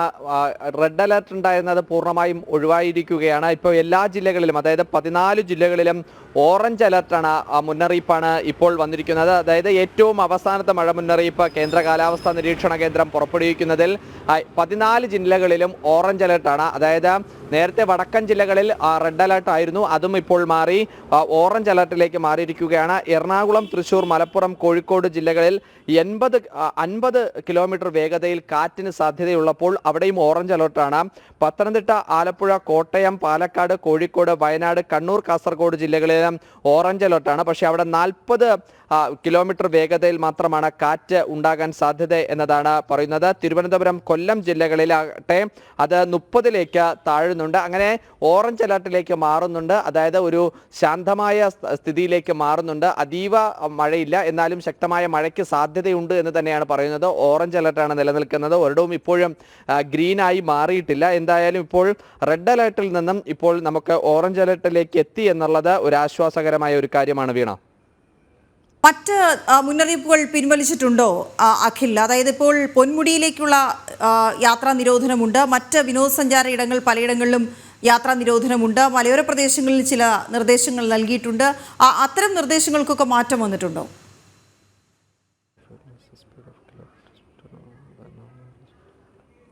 നിലവിൽ വീണ അത്തരത്തിലുള്ള മാറ്റങ്ങൾ നിലവിൽ വന്നിട്ടില്ല. അതായത് മത്സ്യബന്ധനത്തിന് പോകുന്നവരും അതുപോലെ തന്നെ മലയോര പ്രദേശങ്ങളിൽ യാത്ര ചെയ്യുന്നവരും മറ്റു ജാഗ്രതാ നിർദ്ദേശങ്ങളൊക്കെ തന്നെ പാലിക്കണമെന്ന് ഇപ്പോൾ നിർദ്ദേശം നിലനിൽക്കുന്നുണ്ട്. അതോടൊപ്പം തന്നെയാണ് മലയോര പ്രദേശങ്ങളിൽ, പൊന്മുടി എന്നൊക്കെ പറയുന്നത് മലയോര പ്രദേശങ്ങളിലെ ടൂറിസ്റ്റ് മേഖലയാണ്. ആ മേഖലകളിലൊക്കെ തന്നെ ടൂറിസം താൽക്കാലികമായി നിർത്തിവെക്കാനാണ് ഇപ്പോൾ ടൂറിസം വകുപ്പ് തീരുമാനമെടുത്തിരിക്കുന്നത്. കടലിൽ പോകുന്നവർ അതുപോലെ തന്നെ തീരദേശ പ്രദേശങ്ങളിലൂടെയും മലയോര പ്രദേശങ്ങളിലൂടെയും ഒക്കെ തന്നെ യാത്ര ചെയ്യുന്നവരും ഒക്കെ തന്നെ ജാഗ്രതാ നിർദ്ദേശങ്ങൾ പാലിക്കണമെന്ന മുന്നറിയിപ്പ് ഇപ്പോഴും നിലനിൽക്കുന്നുണ്ട്. അതുപോലെ തന്നെ കാറ്റ് ശക്തമായി വീശുന്ന സമയത്തൊക്കെ തന്നെ വാഹനം ഓടിക്കുന്നതുമായി ബന്ധപ്പെട്ട നിർദ്ദേശങ്ങളും പാലിക്കണമെന്ന് തന്നെയാണ് സംസ്ഥാന ദുരന്ത നിവാരണ അതോറിറ്റിയും ഒരു മുന്നറിയിപ്പായി നൽകുന്നത്. എന്തായാലും സംസ്ഥാനത്തെ മഴ മുന്നറിയിപ്പിൽ മാത്രമാണ് ഒരു മാറ്റം വന്നിട്ടുള്ളത്. പക്ഷേ ജാഗ്രതാ നിർദ്ദേശങ്ങൾ ഇപ്പോഴും അതുപോലെ തുടരുകയാണ്. വീണ, ഓക്കെ, ശരിയാക്കി. കാലം തെറ്റിയെത്തിയ മൺസൂണിനെ തുടർന്ന് സംസ്ഥാനം അതീവ ജാഗ്രതയിൽ നിന്ന് IMD ഡയറക്ടർ നീത ഗോപാൽ. പ്രതീക്ഷിച്ചതിലും കൂടുതൽ വേനൽ മഴ ലഭിച്ചു. മണ്ണിന് പിടിച്ചെടുക്കാവുന്നതിലും അധികം വെള്ളം വലിച്ചെടുത്തിട്ടുണ്ട്. മൺസൂൺ ശക്തി പ്രാപിക്കുന്നതോടെ അപകട സാധ്യത കൂടുതലാണെന്നും പ്രതികരിച്ചു. കഴിഞ്ഞ 15 വർഷത്തിന് ശേഷമാണ് മൺസൂൺ സംസ്ഥാനത്ത് നേരത്തെ എത്തുന്നത്. ഈ വർഷം വേനൽ മഴ കാര്യമായി തന്നെ ലഭിച്ചിട്ടുണ്ട്. മണ്ണിൽ ആവശ്യത്തിലധികം ഈർപ്പം അടിഞ്ഞുകൂടി. ഇനി ലഭിക്കുന്ന മഴ അതീവ ജാഗ്രത പുലർത്തണമെന്ന് IMD ഡയറക്ടർ നീത ഗോപാൽ ജനം TVയോട് പ്രതികരിച്ചു. കേരളത്തിൽ ഈ വർഷം മൺസൂണിൽ ശരാശരിയേക്കാൾ കൂടുതൽ മഴ ഉണ്ടാകുമെന്നുള്ളതാണ് നമ്മുടെ ലോങ് റേഞ്ച് ഫോർകാസ്റ്റ് പറയുന്നത്. പിന്നെ ഇപ്പോൾ നമ്മുടെ ഈ ഓൺസെറ്റ് ഫേസിൽ നമുക്ക് കുറച്ച് കഴിഞ്ഞ വർഷത്തേക്ക് അപേക്ഷിച്ച് നോക്കുകയാണെങ്കിൽ വളരെയധികം മഴ കിട്ടുന്ന ദിവസങ്ങളാണ് ഇനി വരുന്നത്. അപ്പോൾ അത് നമുക്കൊന്ന് ശ്രദ്ധയോടെ നോക്കേണ്ടിയിരിക്കുന്നു. ഈ ആഴ്ചയിൽ അങ്ങനെയാണ്. അടുത്ത ആഴ്ചയിലും ശരാശരിയുടെ അടുത്തോ അല്ലെങ്കിൽ അതിനേക്കാൾ കുറച്ച് കൂടുതലോ മഴയാണ് പ്രതീക്ഷിക്കുന്നത്. സംസ്ഥാനത്ത് വരും ദിവസങ്ങളിൽ മഴ ശക്തി പ്രാപിക്കും. 27-ാം തീയതിയോടുകൂടി ബംഗാൾ ഉൾക്കടലിൽ മറ്റൊരു ന്യൂനമർദ്ദം കൂടി രൂപപ്പെടും. ഇത് അതിശക്തിയായ മഴയ്ക്ക് കാരണമാകുമെന്ന് പ്രവചനം. പക്ഷേ 27-ാം തീയതി ബംഗാൾ ഉൾക്കടലിൽ ഒരു ന്യൂനമർദ്ദം രൂപപ്പെടാനുള്ളൊരു സാധ്യതയുണ്ട്. അപ്പോൾ ഈ ബംഗാൾ ഉൾക്കടലിലെ ന്യൂനമർദ്ദം അത് രൂപപ്പെടുന്ന സ്ഥലത്തിനനുസരിച്ച്, എവിടെയാണ് ബംഗാൾ ഉൾക്കടലിൻ്റെ ഏത് ഭാഗത്താണത് ഉണ്ടാവുന്നതിനനുസരിച്ചിട്ട് കേരളത്തിൻ്റെ കാലാവസ്ഥയെ അത് സ്വാധീനിക്കാറുണ്ട്. ഇപ്പോൾ അത് നമ്മൾ പ്രതീക്ഷിക്കുന്നത് ഈ ഒറീസ ആന്ധ്ര തീരത്തിന് അടുത്തായിരിക്കുന്നത്. അപ്പോൾ അത് നമ്മളെ അനുകൂലമായിട്ട് ബാധിക്കുന്ന ഒരു സ്ഥലമാണ്. അപ്പോൾ നമ്മളുടെ ഈ തെക്ക് പടിഞ്ഞാറൻ കാറ്റ് വീണ്ടും ഒന്ന് ശക്തി പ്രാപിക്കാനുള്ളൊരു സാധ്യത ആ ന്യൂനമർദ്ദത്തിൻ്റെ രൂപം കൊള്ളുന്നതുകൊണ്ട് ഉണ്ടാവാറുണ്ട്. 30 വർഷത്തെ മഴയുടെ ശരാശരി എടുക്കുമ്പോൾ ഇത്തവണ ശരാശരിക്ക് മുകളിൽ മഴ ലഭിക്കും. തുടർച്ചയായി 5 ദിവസം പെയ്യുന്ന മഴ അപകട സാധ്യതയുള്ളതാണെന്നും പ്രതികരണം.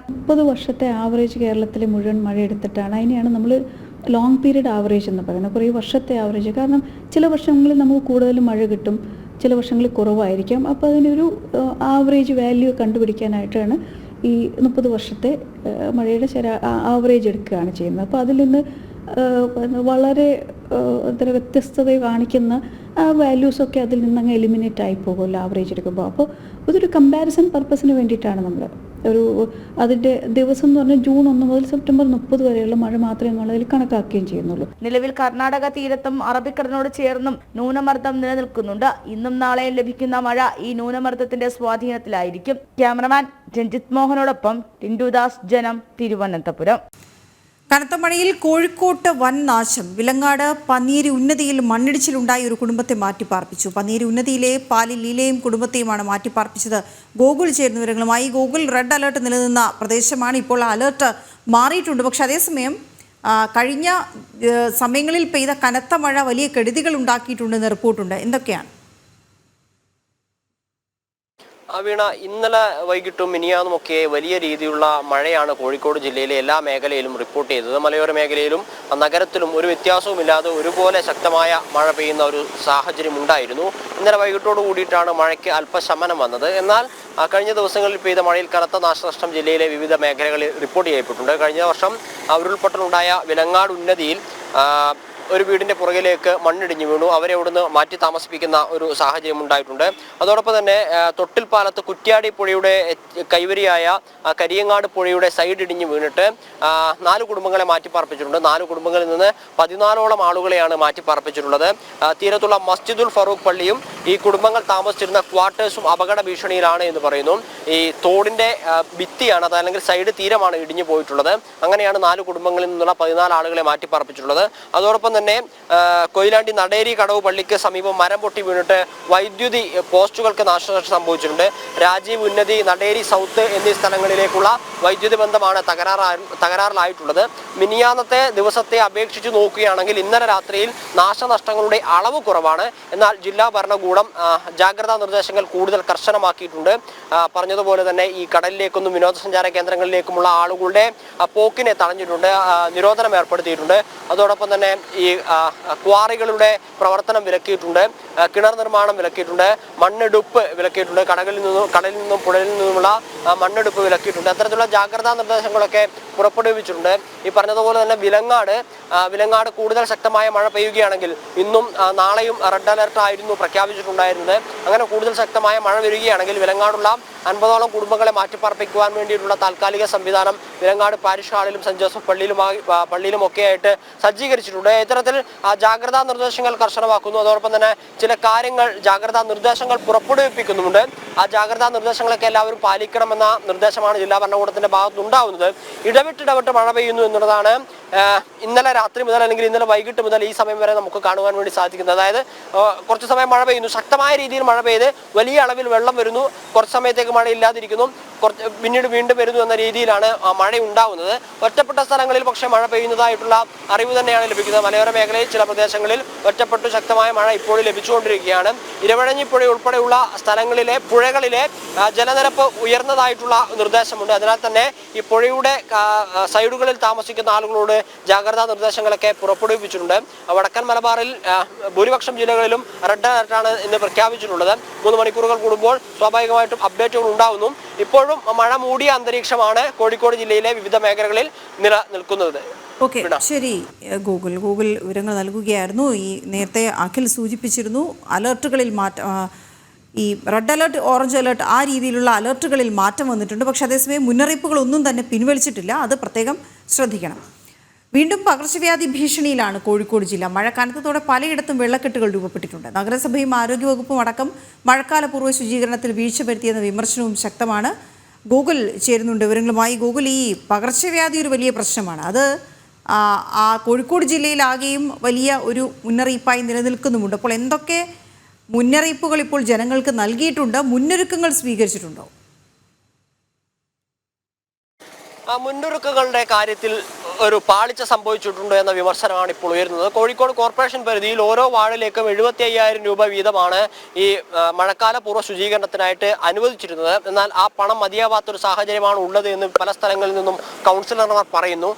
പണം കിട്ടിയ പല സ്ഥലങ്ങളിലും ഇത്തരത്തിലുള്ള ശുചീകരണ പ്രവർത്തനങ്ങൾ നടക്കാത്ത സാഹചര്യമുണ്ട്. പൊതു ഇടങ്ങളിൽ മാലിന്യങ്ങൾ ഇപ്പോഴും കൂട്ടമായി തന്നെ കിടക്കുകയാണ്. ഈ ജലാശയങ്ങളിലൊക്കെ മാലിന്യങ്ങൾ കൂടിക്കിടക്കുന്നു. ഇതൊന്നും നീക്കാനുള്ള ഒരു പ്രവർത്തനങ്ങൾ കോർപ്പറേഷന്റെ ഭാഗത്തു നിന്ന്, ആരോഗ്യവകുപ്പിന്റെ ഭാഗത്തു നിന്ന് ഉണ്ടായിട്ടില്ല. ജില്ലയിൽ തന്നെ വിവിധ തദ്ദേശ സ്വയംഭരണ സ്ഥാപനങ്ങളിലേക്കൊന്നും ഈ പ്രാഥമികമായ മീറ്റിംഗുകൾ പോലും ഓരോ വാർഡിലും ചേർന്നിട്ടില്ല എന്നാണ് മനസ്സിലാക്കാൻ സാധിക്കുന്നത്. എലിപ്പനിയും ഡെങ്കിപ്പനിയും ഉൾപ്പെടെയുള്ള പകർച്ചവ്യാധികൾ കൂടുതലായിട്ട് റിപ്പോർട്ട് ചെയ്യപ്പെടുന്ന ഒരു ജില്ലയാണ് കോഴിക്കോട് ജില്ല. നേരത്തെ തന്നെ ഉണ്ടായിരുന്നു നിപ്പയുടെയും ഒക്കെ സാധ്യതകളും കാര്യങ്ങളും ഒക്കെ ഉണ്ടായിരുന്നു. 1 മാസങ്ങൾക്ക് മുമ്പാണ് തൊട്ടടുത്തുള്ള മലപ്പുറം ജില്ലയിൽ നിപ്പയൊക്കെ റിപ്പോർട്ട് ചെയ്തിട്ടുള്ളത്. പക്ഷേ ഇത്തരത്തിലുള്ള ആരോഗ്യ രോഗങ്ങളുടെ അവസ്ഥകൾ കൂടുതലായി നിലനിൽക്കുമ്പോഴും അതിനനുസരിച്ചുള്ള പ്രവർത്തനങ്ങൾ സ്വീകരിക്കാൻ വേണ്ടി തദ്ദേശ സ്വയംഭരണ സ്ഥാപനങ്ങൾക്ക് സാധിക്കുന്നില്ല എന്നുള്ളതാണ് പ്രധാനമായ കാര്യം. അതിന് പറയുന്നത് 75,000 രൂപയാണ്. ഘട്ടം ഘട്ടമായിട്ടാണ് ഇത്തരത്തിൽ പണം അനുവദിക്കുന്നത്. എന്നാൽ ആ പണം അനുവദിക്കുന്നത് മതിയാവുന്നില്ല എന്നൊരു വിമർശനമാണ് ഉള്ളത്. മഴത്തുള്ളി കിലുക്കം എന്ന പേരിലാണ് ഇവിടെയുള്ള കോഴിക്കോട് ജില്ലയിലെ ഈ ശുചീകരണ പ്രവർത്തനങ്ങൾക്ക്, മഴക്കാലപൂർവ്വ ശുചീകരണങ്ങൾക്ക് പ്രവർത്തനം നടത്തുവാൻ തീരുമാനിച്ചിരുന്നത്. എന്നാൽ ആ പ്രവർത്തനം എവിടെയും എങ്ങും എത്താത്തൊരു സാഹചര്യമുണ്ട്. അതിനാൽ തന്നെ പകർച്ചവ്യാധി ഭീഷണിയിലാണ് കോഴിക്കോട് ജില്ലയിലെ വിവിധ മേഖലകളിൽ ഉള്ളത്. അതായത് മഴ പെയ്യുന്ന സമയത്ത് വെള്ളം കെട്ടിക്കിടക്കുന്ന ഒരു സാഹചര്യമാണ് എല്ലാ സ്ഥലത്തും ഉള്ളത്. ഡ്രൈനേജ് സംവിധാനങ്ങളൊന്നും പൂർണ്ണമായിട്ടും ശരിയാക്കാൻ വേണ്ടി സാധിച്ചിട്ടില്ല.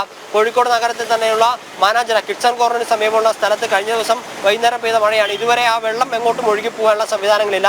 കനോലി കനാൽ പൂർണ്ണമായിട്ടും മാലിന്യങ്ങളാൽ നിറഞ്ഞു നിൽക്കുകയാണ്.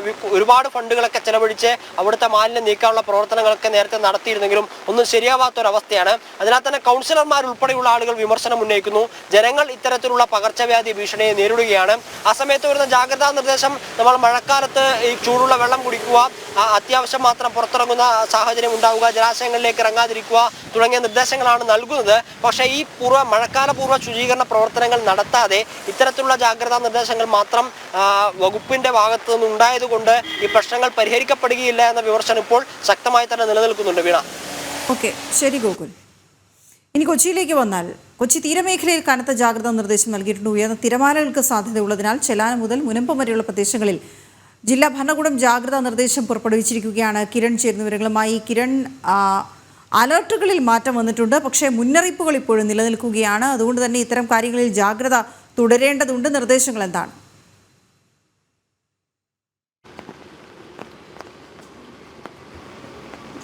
വീണ, എറണാകുളം ജില്ലയിലെ മിക്ക പ്രദേശങ്ങളിലും കനത്ത മഴ തുടരുന്ന ഒരു സാഹചര്യത്തിൽ മുൻകരുതലായിട്ട് എമർജൻസി ഓപ്പറേഷൻ സെൻ്ററുകൾ ആരംഭിച്ചിട്ടുണ്ട്. 7 താലൂക്കുകളിലായിട്ടാണ് ഈ എമർജൻസി ഓപ്പറേഷൻ സെൻ്ററുകൾ ആരംഭിച്ചിരിക്കുന്നത്. ഒപ്പം തന്നെ തീരദേശ മേഖലയിലും ജില്ലയുടെ കിഴക്കൻ മേഖലയിലും കനത്ത ജാഗ്രതാ നിർദ്ദേശം ഇപ്പോഴും തുടരുകയാണ്. ഉയർന്ന തിരമാല ഉണ്ടാകാനുള്ള സാധ്യത കണക്കിലെടുത്ത് എറണാകുളം ജില്ലയുടെ തീരദേശ മേഖലയായിട്ടുള്ള ചെല്ലാനം മുതൽ മുനമ്പം വരെയുള്ള പ്രദേശങ്ങളിലാണ് ജാഗ്രതാ നിർദ്ദേശം നൽകിയിരിക്കുന്നത്. മത്സ്യത്തൊഴിലാളികൾ മത്സ്യബന്ധനത്തിന് പോകരുത് എന്ന നിർദ്ദേശമുണ്ട്. ഒപ്പം തന്നെ ഈ പ്രദേശങ്ങളിൽ കടൽക്ഷോഭം അടക്കമുള്ള കാര്യങ്ങൾ ഉണ്ടാകാനുള്ള സാധ്യത കണക്കിലെടുത്ത് വേണ്ട മുൻകരുതലുകൾ സ്വീകരിക്കാൻ തദ്ദേശ സ്ഥാപനങ്ങൾക്കും നിർദ്ദേശം നൽകിയിട്ടുണ്ട്. കൂടാതെ കിഴക്കൻ മേഖലയിലുള്ള അനാവശ്യ യാത്രകളടക്കം ഒഴിവാക്കണം എന്നുള്ളൊരു നിർദ്ദേശമാണ് നൽകിയിരിക്കുന്നത്. ഈ മണ്ണിടിച്ചിലടക്കം ഉണ്ടാകാനുള്ള ഒരു സാഹചര്യത്തിൽ ഈ പ്രദേശങ്ങളിലേക്കുള്ള അനാവശ്യ യാത്രകൾ ഒഴിവാക്കണം. ഒപ്പം തന്നെ ഈ മലങ്കര ഡാം അടക്കം തുറന്ന ഒരു സാഹചര്യത്തിൽ ഈ എറണാകുളം ജില്ലയിലെ ഈ നദികളിൽ വെള്ളം ഉയരാനുള്ള ജലനിരപ്പ് ഉയരാനുള്ള സാധ്യത കൂടി ഏതായാലും കണക്കിലെടുക്കുന്നുണ്ട്. അതേസമയത്ത് തന്നെ ഭൂതത്താൻകെട്ട് ഡാമിൻ്റെ കൂടുതൽ ഷട്ടറുകൾ കൂടി തുറക്കും എന്നുള്ളൊരു അറിയിപ്പ് ലഭിച്ചിട്ടുണ്ട്. 8 മണിയോടുകൂടിയായിരിക്കും ഈ ഷട്ടറുകൾ തുറക്കുക. നേരത്തെ ഈ ജലനിരപ്പ് ഉയർന്നതിനെ തുടർന്ന് ആദ്യം 6 ഷട്ടറുകൾ ഉയർത്തിയിരുന്നു. എന്നാൽ ഇന്നലെ രാത്രി പിന്നീട് ജലനിരപ്പ് താഴ്ന്നതിനെ തുടർന്ന് 3 ഷട്ടറുകൾ അടച്ചിരുന്നു. ഈ അടച്ചിട്ടുള്ള 3 ഷട്ടറുകൾ കൂടിയാണ് കൂടുതലായിട്ട് തുറക്കുന്നത്. ഒപ്പം തന്നെ ഈ പെരിയാറിൽ ഈ സമയത്ത് ജാഗ്രതാ നിർദ്ദേശം നൽകിയിട്ടുണ്ട്. ഈ ഭൂതത്താൻകെട്ട് ഡാം തുറന്നു കഴിഞ്ഞാൽ പെരിയാറിലെ ജലനിരപ്പ് ഉയരാനായിട്ടുള്ള സാധ്യതയുണ്ട്. പെരിയാറിൽ നിലവിൽ ടൂറിസം ഡിപ്പാർട്ട്മെൻറ്റ് നടത്തി വരുന്ന ഈ ബോട്ട് സർവീസുകൾക്ക് തടസ്സമില്ലാത്ത രീതിയിലായിരിക്കും ഏതായാലും ജലനിരപ്പ് ഉയർത്തുക എന്നുള്ളൊരു കാര്യമാണ് അറിയിച്ചിരിക്കുന്നത്. എന്തായാലും ഇതേ സമയത്ത് തന്നെ ജനങ്ങൾ ജാഗ്രത പാലിക്കണം എന്നുള്ളൊരു നിർദ്ദേശം തന്നെയാണ് നൽകിയിരിക്കുന്നത്. ഏതായാലും മഴ ഇപ്പോഴും തുടരുകയാണ്. എറണാകുളം ജില്ലയുടെ പല മേഖലകളിലും മഴയുമായി ബന്ധപ്പെട്ട് ചില സംഭവങ്ങളും ഉണ്ടായിട്ടുണ്ട്. ഏതായാലും ഇപ്പോൾ ഫോർട്ട് കൊച്ചിയിൽ സാന്താക്രൂസ് ഗ്രൗണ്ടിലുണ്ടായിരുന്ന മരം ഇന്നലെ രാത്രി കടപുഴകി വീഴുന്ന ഒരു സാഹചര്യം ഉണ്ടായിരുന്നു. മരം വീണെങ്കിലും ഇന്നലെ രാത്രി 2 മണിയോടുകൂടിയാണ് ഈ മരം വീണത് എന്നതുകൊണ്ട് തന്നെ വലിയ അപകടമൊന്നും ഉണ്ടായിട്ടില്ല, ആളപായം ഇല്ല എന്നുള്ളൊരു കാര്യമാണ് അറിയിച്ചിരിക്കുന്നത്. ഏതായാലും ജില്ലയിലെ പല ഭാഗങ്ങളിലും വെള്ളക്കെട്ട് ഇപ്പോഴും തുടരുകയാണ്. വീണ. ശരി കിരൺ, വെള്ളക്കെട്ട് പലപ്പോഴും പ്രത്യേകിച്ച് നഗരപ്രദേശങ്ങളിൽ കൊച്ചിയിൽ വലിയ പ്രശ്നമാണ്. മറ്റ് മലയോര മേഖലയിലും തീരപ്രദേശങ്ങളിലും കനത്ത ജാഗ്രത നിലനിൽക്കുന്നുമുണ്ട്. കിരൺ റിപ്പോർട്ടുകൾ നൽകുകയായിരുന്നു. അതേസമയം ഓറഞ്ച് അലേർട്ട് ആയിരുന്നു ജില്ലയിൽ ഉണ്ടായിരുന്നത്, അത് മാറിയിട്ടുണ്ട്.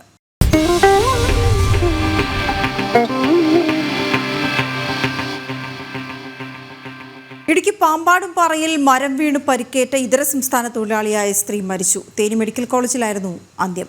അതേസമയം മലങ്കര ഡാം മുന്നറിയിപ്പില്ലാതെ തുറന്നു. 6 ഷട്ടറുകളിൽ 5 എണ്ണവും തുറന്നു. തൊടുപുഴ, മൂവാറ്റുപുഴ ആറുകളിൽ ജലനിരപ്പ് ഉയരും.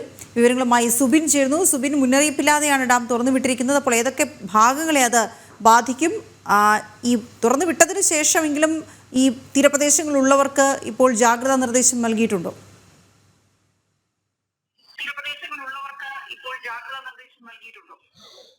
നിലവിൽ അല്പം മുമ്പാണ് ഈ മലങ്കര ഡാം തുറന്നതുമായി ബന്ധപ്പെട്ടുള്ള ഔദ്യോഗികമായ ഒരു സ്ഥിരീകരണവും മുന്നറിയിപ്പും ജില്ലാ ഭരണകൂടത്തിന്റെ ഭാഗത്തുനിന്നുണ്ടാകുന്നത്. ഇന്ന് പുലർച്ചയോടുകൂടി തന്നെ ഡാം തുറന്ന് വെള്ളം പുറത്തേക്ക് ഒഴുകിയിരുന്നു. യാതൊരുവിധ മുന്നറിയിപ്പും കൂടാതെയാണ് നിരവധി ആളുകൾ താമസിക്കുന്നുണ്ട്. പ്രധാനമായും തൊടുപുഴ അതുപോലെ തന്നെ മൂവാറ്റുപുഴ ആറുകളിലേക്കാണ് ഈ വെള്ളം കൂടുതലായി ഒഴുകിയെത്തുന്നത്. കൂടാതെ ഈ വെള്ളം തിരിച്ചുവിടുന്ന മറ്റ് കനാലുകളുമുണ്ട്. ഈ കനാലുകളിലെല്ലാം തന്നെ ക്രമാതീതമായി വെള്ളം ഉയരുന്ന ഒരു സാഹചര്യം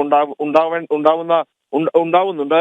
പക്ഷേ ഇതുമായി ബന്ധപ്പെട്ട് ഈ പ്രദേശത്തുള്ള ആളുകൾക്ക് യാതൊരുവിധ മുന്നറിയിപ്പും നൽകാതെയാണ് ഇത് തുറന്നുവിട്ടത്. ഒരു വലിയ അപകടം ഉണ്ടാവേണ്ട ഒരു സാഹചര്യമാണ്. പ്രധാനമായും 5 ഷട്ടറുകളാണ് ഇടുക്കി ജില്ലയിലെ തന്നെ ഏറ്റവും ചെറിയ ഡാമുകളിലൊന്നാണ്, പെട്ടെന്ന് നിറയുന്ന ഡാമുകളിലൊന്നാണ്. 5 ഷട്ടറുകളാണ് ഇത്തരത്തിൽ തുടർന്ന് വെള്ളം പുറത്തേക്ക് ഒഴുക്കിക്കൊണ്ടിരിക്കുന്നത്. ഏകദേശം 50 കനയടിയോളം വെള്ളം പുറത്തേക്ക് ഒഴുക്കുന്നു. പക്ഷേ മുന്നറിയിപ്പില്ലാത്തതിന്റെ ഇല്ലാതെ തുറന്നുവിട്ടതിന്റെ ഒരു കാരണം ഇതുവരെ വ്യക്തമാക്കാൻ ജില്ലാ ഭരണകൂടത്തിൽ ഇതുവരെ സാധിച്ചിട്ടില്ലെങ്കിൽ വ്യക്തമാക്കിയിട്ടില്ല എന്നുള്ളതും ഏറ്റവും പ്രധാനപ്പെട്ട കാര്യമാണ്. ഒരു മുന്നറിയിപ്പ് മാത്രം, ഏകദേശം 8 മണിയോടുകൂടി ഒരു മുന്നറിയിപ്പ് മാത്രം ഈ തീരപ്രദേശങ്ങളിൽ താമസിക്കുന്നവർ ജാഗ്രത പാലിക്കണമെന്നൊരു നിർദ്ദേശം മാത്രമാണ് ഇതുമായി ബന്ധപ്പെട്ട് നൽകിയിട്ടുള്ളത്. കൂടാതെ മലങ്കര ഡാമിന് പുറമെ കല്ലാർകുട്ടി ഡാമിന്റെ ഒരു ഷട്ടർ തുറന്ന നിലവിൽ ഇപ്പോൾ 50 കനയടി വെള്ളം പുറത്തേക്ക് ഒഴുക്കുന്നുണ്ട്. ഇതുമായി ബന്ധപ്പെട്ട് ഇന്നലെ തന്നെ കൃത്യമായ നിർദ്ദേശം നൽകിയിരുന്നു ഈ തീരപ്രദേശത്തുള്ളവർ, അതായത് മുതിരപ്പുഴയാർ, അതുപോലെ തന്നെ ചീരയാർ ഉൾപ്പെടെയുള്ള പെരിയാർ ഉൾപ്പെടെയുള്ളവയുടെ തീരപ്രദേശങ്ങളിൽ താമസിക്കുന്നവർ ജാഗ്രത പാലിക്കണമെന്ന നിർദ്ദേശം ഇന്നലെ തന്നെ നൽകുകയും ചെയ്തിരുന്നു. ഇന്നലെ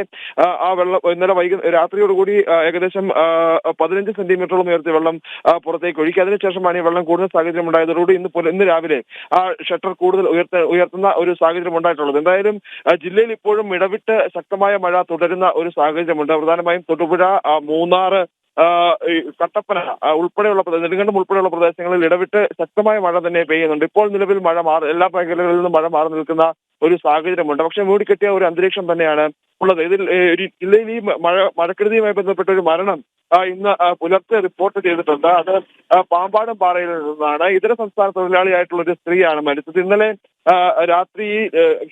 വൈകുന്നേരത്തോടു കൂടി വിറക് ശേഖരിക്കുന്നതിനായി തോട്ടത്തിലേക്ക് പോയതാണ്. ഈ സമയത്ത് ഒരു മരക്കം പൊടിഞ്ഞ് തലയിലേക്ക് വീണ് ആണ് ഇവർക്ക് പരിക്കേറ്റത്. ആസാം സ്വദേശിയായിട്ടുള്ള 21-കാരിയാണ് മരണപ്പെട്ടത്. ഈ അപകടം സംഭവിച്ച ഉടനെ തന്നെ ഇവരെ നെടുങ്കണ്ടം താലൂക്ക് ആശുപത്രിയിൽ എത്തിച്ചെങ്കിലും പരിക്ക് ഗുരുതരമായി കണ്ടതിനെ തുടർന്ന് തേനി മെഡിക്കൽ കോളേജ് ആശുപത്രിയിലേക്ക് മാറ്റുകയായിരുന്നു. ഇവിടെ വെച്ചാണ് ഈ മരണം സംഭവിച്ചിട്ടുള്ളത്. എന്തായാലും ജില്ലയിൽ അതീവ ജാഗ്രതാ നിർദ്ദേശം ഇപ്പോഴും തുടരുന്ന ഒരു സാഹചര്യമുണ്ട്, അല്ലെങ്കിൽ അതീവ ജാഗ്രത പാലിക്കണമെന്നൊരു നിർദ്ദേശം ജില്ലാ ഭരണകൂടം ഇപ്പോഴും നൽകുന്നു. ഇന്ന് ജില്ലയിൽ ഓറഞ്ച് അലർട്ട് പ്രഖ്യാപിച്ചിരിക്കുന്ന ഒരു സാഹചര്യം. ഏത് അടിയന്തര സാഹചര്യവും നേരിടാൻ ജില്ലയിലെ ദുരന്ത നിവാരണ അതോറിറ്റിയും ജില്ലാ ഭരണകൂടവും സജ്ജമാണ് എന്നുള്ളതാണ് ജില്ലാ ഭരണകൂടം വ്യക്തമാക്കിയിട്ടുള്ളത്. അതോടൊപ്പം തന്നെ ഇത്തരത്തിൽ വലിയ രീതിയിലുള്ള വീഴ്ചകൾ ജില്ലാ ഭരണകൂടത്തിന്റെ ഭാഗത്തുനിന്ന് ഉണ്ടാകുന്നു എന്നുള്ളതും എടുത്തു പറയേണ്ടതായിട്ടുള്ള കാര്യമാണ്.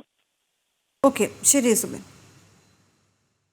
കനത്ത മഴയുടെ പശ്ചാത്തലത്തിൽ പത്തനംതിട്ടയിൽ ദുരിതാശ്വാസ ക്യാമ്പുകൾ തുറന്നിട്ടുണ്ട്. അടിയന്തര സാഹചര്യം നേരിടാൻ ജില്ലയിൽ 230 ദുരിതാശ്വാസ ക്യാമ്പുകളാണ് സജ്ജമാക്കുക. 44 പ്രശ്നബാധിത മേഖലകളാണ് ജില്ലയിൽ കണ്ടെത്തിയിരിക്കുന്നത്. മലയോര മേഖലകളിലേക്കുള്ള രാത്രിയാത്ര, ക്വാറികളുടെ പ്രവർത്തനം എന്നിവയ്ക്ക് 28 വരെ നിയന്ത്രണം ഏർപ്പെടുത്തിയിട്ടുണ്ട്.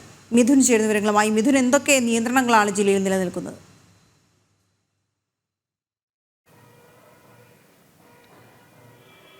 വീണ, മലയോര മേഖലകളിലാണ് പ്രധാനമായും ജാഗ്രതാ നിർദ്ദേശം നൽകിയിരിക്കുന്നത്. മണ്ണിടിച്ചിൽ, ഉരുൾപൊട്ടൽ ഭീഷണിയുള്ള ആങ്ങാമൊഴി, കോന്നി, സീതത്തോട്, ചിറ്റാർ തുടങ്ങിയ മേഖലകളിൽ ആളുകളെ മാറ്റിപ്പാർപ്പിക്കുന്നതിനുള്ള സജ്ജീകരണങ്ങൾ ഒരുക്കിയിട്ടുണ്ടെന്ന് ജില്ലാ ഭരണകൂടം വ്യക്തമാക്കിയിട്ടുണ്ട്. ഈ ഭാഗങ്ങളിലായി 60 പ്രശ്നബാധിത മേഖലകളാണ് കണ്ടെത്തിയിരിക്കുന്നത്. ഈ 60 മേഖലകളിലായി 230ഓളം ദുരിതാശ്വാസ ക്യാമ്പുകളാണ് സജ്ജമാക്കിയിരിക്കുന്നത്. നിലവിൽ ആരെയും ദുരിതാശ്വാസ ക്യാമ്പുകളിലേക്ക് മാറ്റിപ്പാർപ്പിച്ചിട്ടില്ല. ദുരിതാശ്വാസ ക്യാമ്പുകളുടെ പ്രവർത്തനം ആരംഭിച്ചിട്ടുമില്ല. പക്ഷേ 230ഓളം ദുരിതാശ്വാസ ക്യാമ്പുകൾ പ്രാദേശിക അടിസ്ഥാനത്തിൽ സജ്ജമാക്കിയിട്ടുണ്ടെന്ന് ജില്ലാ ഭരണകൂടം അറിയിച്ചിട്ടുണ്ട്. മറ്റു ഭാഗങ്ങളിൽ വെള്ളക്കെട്ടോ വെള്ളപ്പൊക്ക ഭീഷണി തുടങ്ങിയവ നിലനിൽക്കുന്ന പന്തളം, ആറന്മുള തുടങ്ങിയ ജില്ലയുടെ താഴ്ന്ന പ്രദേശങ്ങളിലും ഏത് നിമിഷം വേണമെങ്കിലും ആളുകളെ മാറ്റിപ്പാർപ്പിക്കുന്നതിനുള്ള സജ്ജീകരണങ്ങൾ ക്രമീകരിച്ചിട്ടുണ്ടെന്നും ജില്ലാ ഭരണകൂടം അറിയിച്ചിട്ടുണ്ട്. പത്തനംതിട്ട നഗരത്തിനോട് ചേർന്ന ചില ഭാഗങ്ങളിൽ വെള്ളക്കെട്ടുകൾ രൂപപ്പെട്ടിരിക്കുന്നു. നഗരസഭയുടെ പിടിപ്പുകേടിന്റെ ഉദാഹരണമായി ചൂണ്ടിക്കാണിക്കാവുന്ന മേഖലകളായി മാറുകയാണ് ഈ പ്രദേശങ്ങൾ. ഡെങ്കിപ്പനി അടക്കമുള്ള പകർച്ചവ്യാധികൾ പടർന്നു പിടിക്കുന്ന സാഹചര്യവും ജില്ലയിലുണ്ട്. ഈ സാഹചര്യത്തിലാണ് പത്തനംതിട്ട നഗരത്തിന്റെ ഹൃദയഭാഗത്ത് നിന്നുള്ള ഈ ദൃശ്യങ്ങൾ കാണുന്നത്. KSRTC ധർമ്മശാസ്ത്ര റോഡാണിത്. നിരവധി വാഹനങ്ങളും ആളുകളും കടന്നു വരുന്ന ഭാഗമാണിത്. ഈ ഭാഗത്തെ ദൃശ്യങ്ങളാണ് ഇപ്പോൾ കാണുന്നത്. ചെറിയൊരു മഴ പെയ്താൽ പോലും വെള്ളക്കെട്ട് രൂപപ്പെടുകയും മലിനജലം കെട്ടിക്കിടക്കുകയും ഒക്കെ ചെയ്യുന്ന സാഹചര്യമാണ് പതിവായി ഇവിടെ ഉള്ളത്. ഈ മഴക്കാലത്തും ഈ ഒരു കാര്യത്തിൽ മാറ്റമില്ല എന്നതിൻ്റെ കാഴ്ചയാണ് ഈ റോഡിൽ നിന്നും കാണുന്നത്. നഗരത്തിൽ വലിയ രീതിയിലുള്ള ഗതാഗത തടസ്സമൊക്കെ രൂപപ്പെടുമ്പോൾ ധാരാളം വാഹനങ്ങളും ആളുകളും ഈ ഗതാഗത തടസ്സം ഒഴിവാക്കുന്നതിന് വേണ്ടി കടന്നു വരുന്ന വഴിയാണ് ഈ ധർമ്മശാസ്ത്ര KSRTC റോഡ്. KSRTC സ്റ്റാൻഡിലേക്കൊക്കെയുള്ള പ്രധാനപ്പെട്ട സഞ്ചാരമാർഗം. ഒപ്പം നിരവധി അഭിഭാഷകരുടെ ഓഫീസുകൾ, ദേവസ്വം ഓഫീസറുടെ, ഡെപ്യൂട്ടി കമ്മീഷണർ ഓഫീസറുടെ കാര്യാലയം, ശബരിമല ദേവസ്വം ഓഫീസറുടെ പ്രധാനപ്പെട്ട കാര്യാലയം, തിരുവിതാംകൂർ ദേവസ്വം ബോർഡിൻ്റെ പ്രധാനപ്പെട്ട ഓഫീസ് സമുച്ചയം സ്ഥിതി ചെയ്യുന്ന സ്ഥലം, ഇതിൻ്റെയൊക്കെ പ്രധാനപ്പെട്ട റോഡാണിത്. നിരവധി സർക്കാർ സ്ഥാപനങ്ങളും ഈ ഭാഗത്ത് ഉണ്ട്, സ്വകാര്യ സ്ഥാപനങ്ങളടക്കം ഈ ഭാഗത്ത് പ്രവർത്തിക്കുന്നുണ്ട്. അവിടെ നിന്നുള്ള കാഴ്ചയാണ് കാണുന്നത്. ചെറിയ ഒരു മഴ പെയ്താൽ പോലും ഈ ഭാഗത്ത് വെള്ളക്കെട്ട് രൂപപ്പെട്ട് വ്യാപകമായിട്ടുള്ള മാലിന്യം മലിനജലം വമിക്കുന്ന കാഴ്ചയാണ് ഈ ഭാഗത്ത് നിന്ന് കാണുന്നത്. ഇപ്പോൾ ദൃശ്യങ്ങളിൽ കാണാം ഈ ആശുപത്രിയിൽ നിന്നുള്ള കയ്യുറകളും മറ്റ് മാലിന്യ സാമഗ്രികളും എല്ലാം ഈ ഭാഗത്ത് നിക്ഷേപിച്ചിരിക്കുന്നതിൻ്റെ, ഈ വെള്ളത്തിൽ മലിനജലത്തിൽ കിടക്കുന്നതിൻ്റെയും എല്ലാം ദൃശ്യങ്ങളും തീർത്തും മലിന സാഹചര്യം ഇവിടെ ഉണ്ട് എന്ന് വ്യക്തമാക്കുന്ന ദൃശ്യങ്ങൾ നമുക്ക് ഈ കാഴ്ചകളിൽ നിന്നും കാണാം. ദുർഗന്ധം വമിക്കുന്ന സാഹചര്യവുമാണ്. പത്തനംതിട്ട നഗരത്തിൻ്റെ ഹൃദയഭാഗത്താണ് ഈ സ്ഥലം ഉള്ളത്, ഈ റോഡ് ഉള്ളത് എന്നുള്ളതാണ് എടുത്തു പറയേണ്ട കാര്യം. നിരവധി തവണ നാട്ടുകാർ പരാതികൾ അറിയിച്ചിട്ടുള്ളതാണ് നഗരസഭയെ. ഈ പ്രശ്നത്തിനൊരു ശാശ്വത പരിഹാരം വേണം, ഇവിടെ മലിനജലം കെട്ടിക്കിടക്കുന്നു, പകർച്ചവ്യാധികൾ വ്യാപിക്കുന്നതിനൊക്കെ കാരണമാകും എന്നുള്ളത് നിരവധി തവണ അധികൃതരെ അറിയിച്ചിട്ടും ഈ മഴക്കാലത്തും അത് മഴക്കാലാനുബന്ധ ശുചീകരണ പ്രവർത്തനങ്ങളുടെ ഭാഗമായിട്ട് ഇതിനൊന്നും യാതൊരു മാറ്റവും ഉണ്ടായിട്ടില്ല എന്ന് വ്യക്തമാക്കുന്ന കാഴ്ചയാണ് ഈ ഭാഗത്തു നിന്നും കാണുന്നത് എന്നുള്ളതാണ്. വലിയ രീതിയിലുള്ള മാലിന്യം വമിക്കുകയാണ്, ദുർഗന്ധം വമിക്കുകയാണ് ഇവിടെ നിന്നും. ഇത് പത്തനംതിട്ട നഗരത്തിൻ്റെ ഹൃദയഭാഗം ആണ് എന്നുള്ളത് എടുത്തു പറയേണ്ട കാര്യം. തീർത്തും ശോചനീയമായ സാഹചര്യം, ഡെങ്കിപ്പനി പടർന്നു പിടിക്കുന്ന സാഹചര്യമുണ്ട്. ആഴ്ചയിൽ വലിയ രീതിയിലാണ് ഓരോ ആഴ്ചയും ഡെങ്കിപ്പനി ബാധിതരുടെ എണ്ണം ജില്ലയിൽ നഗരത്തിൽ നിന്നും ഉണ്ടാകുന്നത്. ആ സാഹചര്യത്തിലാണ് ഈ ദുരിതാശ്വാസ ക്യാമ്പുകൾ പോലും ഇത്തരത്തിൽ പരാതികളുടെ ഒരു പ്രവാഹം ഉണ്ടാകാറുണ്ട്. ഇപ്പോൾ ഈ ദുരിതാശ്വാസ ക്യാമ്പുകൾ സജ്ജമാക്കിയിരിക്കുന്നു എന്ന് പറയുന്ന ഇടങ്ങൾ പകർച്ചവ്യാധി പടരുന്നൊരിടമായി മാറാൻ പാടില്ല എന്നുണ്ട്. എങ്ങനെയാണ് അവിടുത്തെ സംവിധാനങ്ങളും മറ്റും?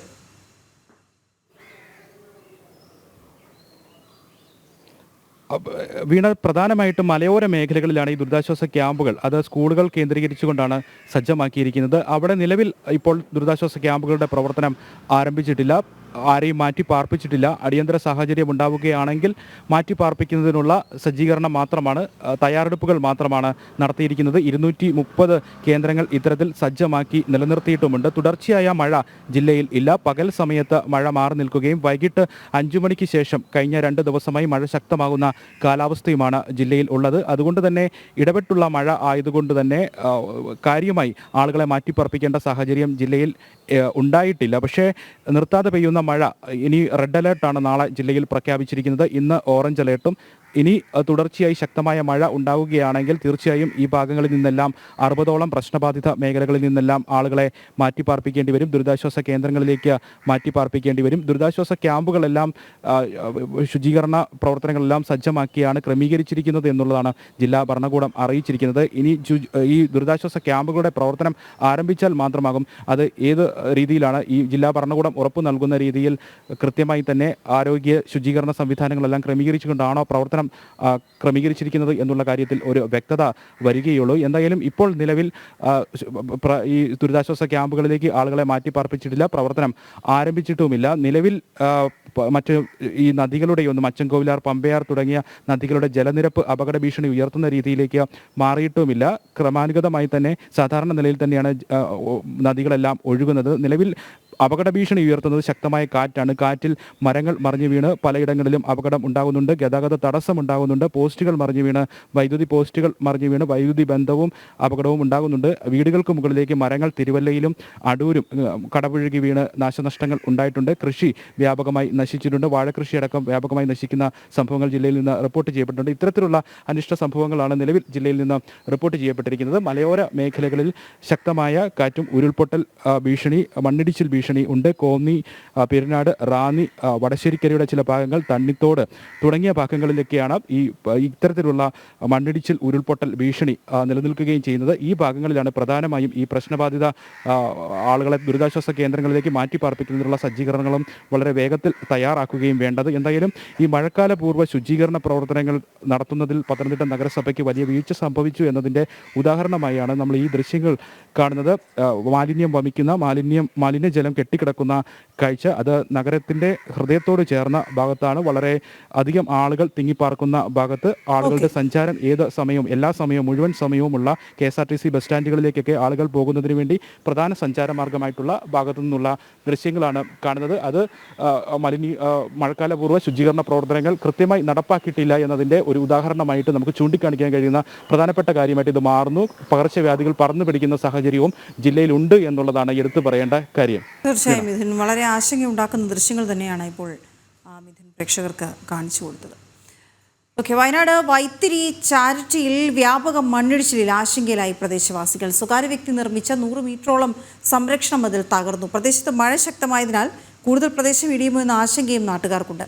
അശാസ്ത്രീയമായാണ് ഈ സംരക്ഷണ മതിൽ കെട്ടിയതെന്ന് നാട്ടുകാർ പറയുന്നു. ഇന്നലെ വൈകിട്ടാണ് പ്രദേശത്ത് വൻതോതിൽ മണ്ണിടിഞ്ഞത്.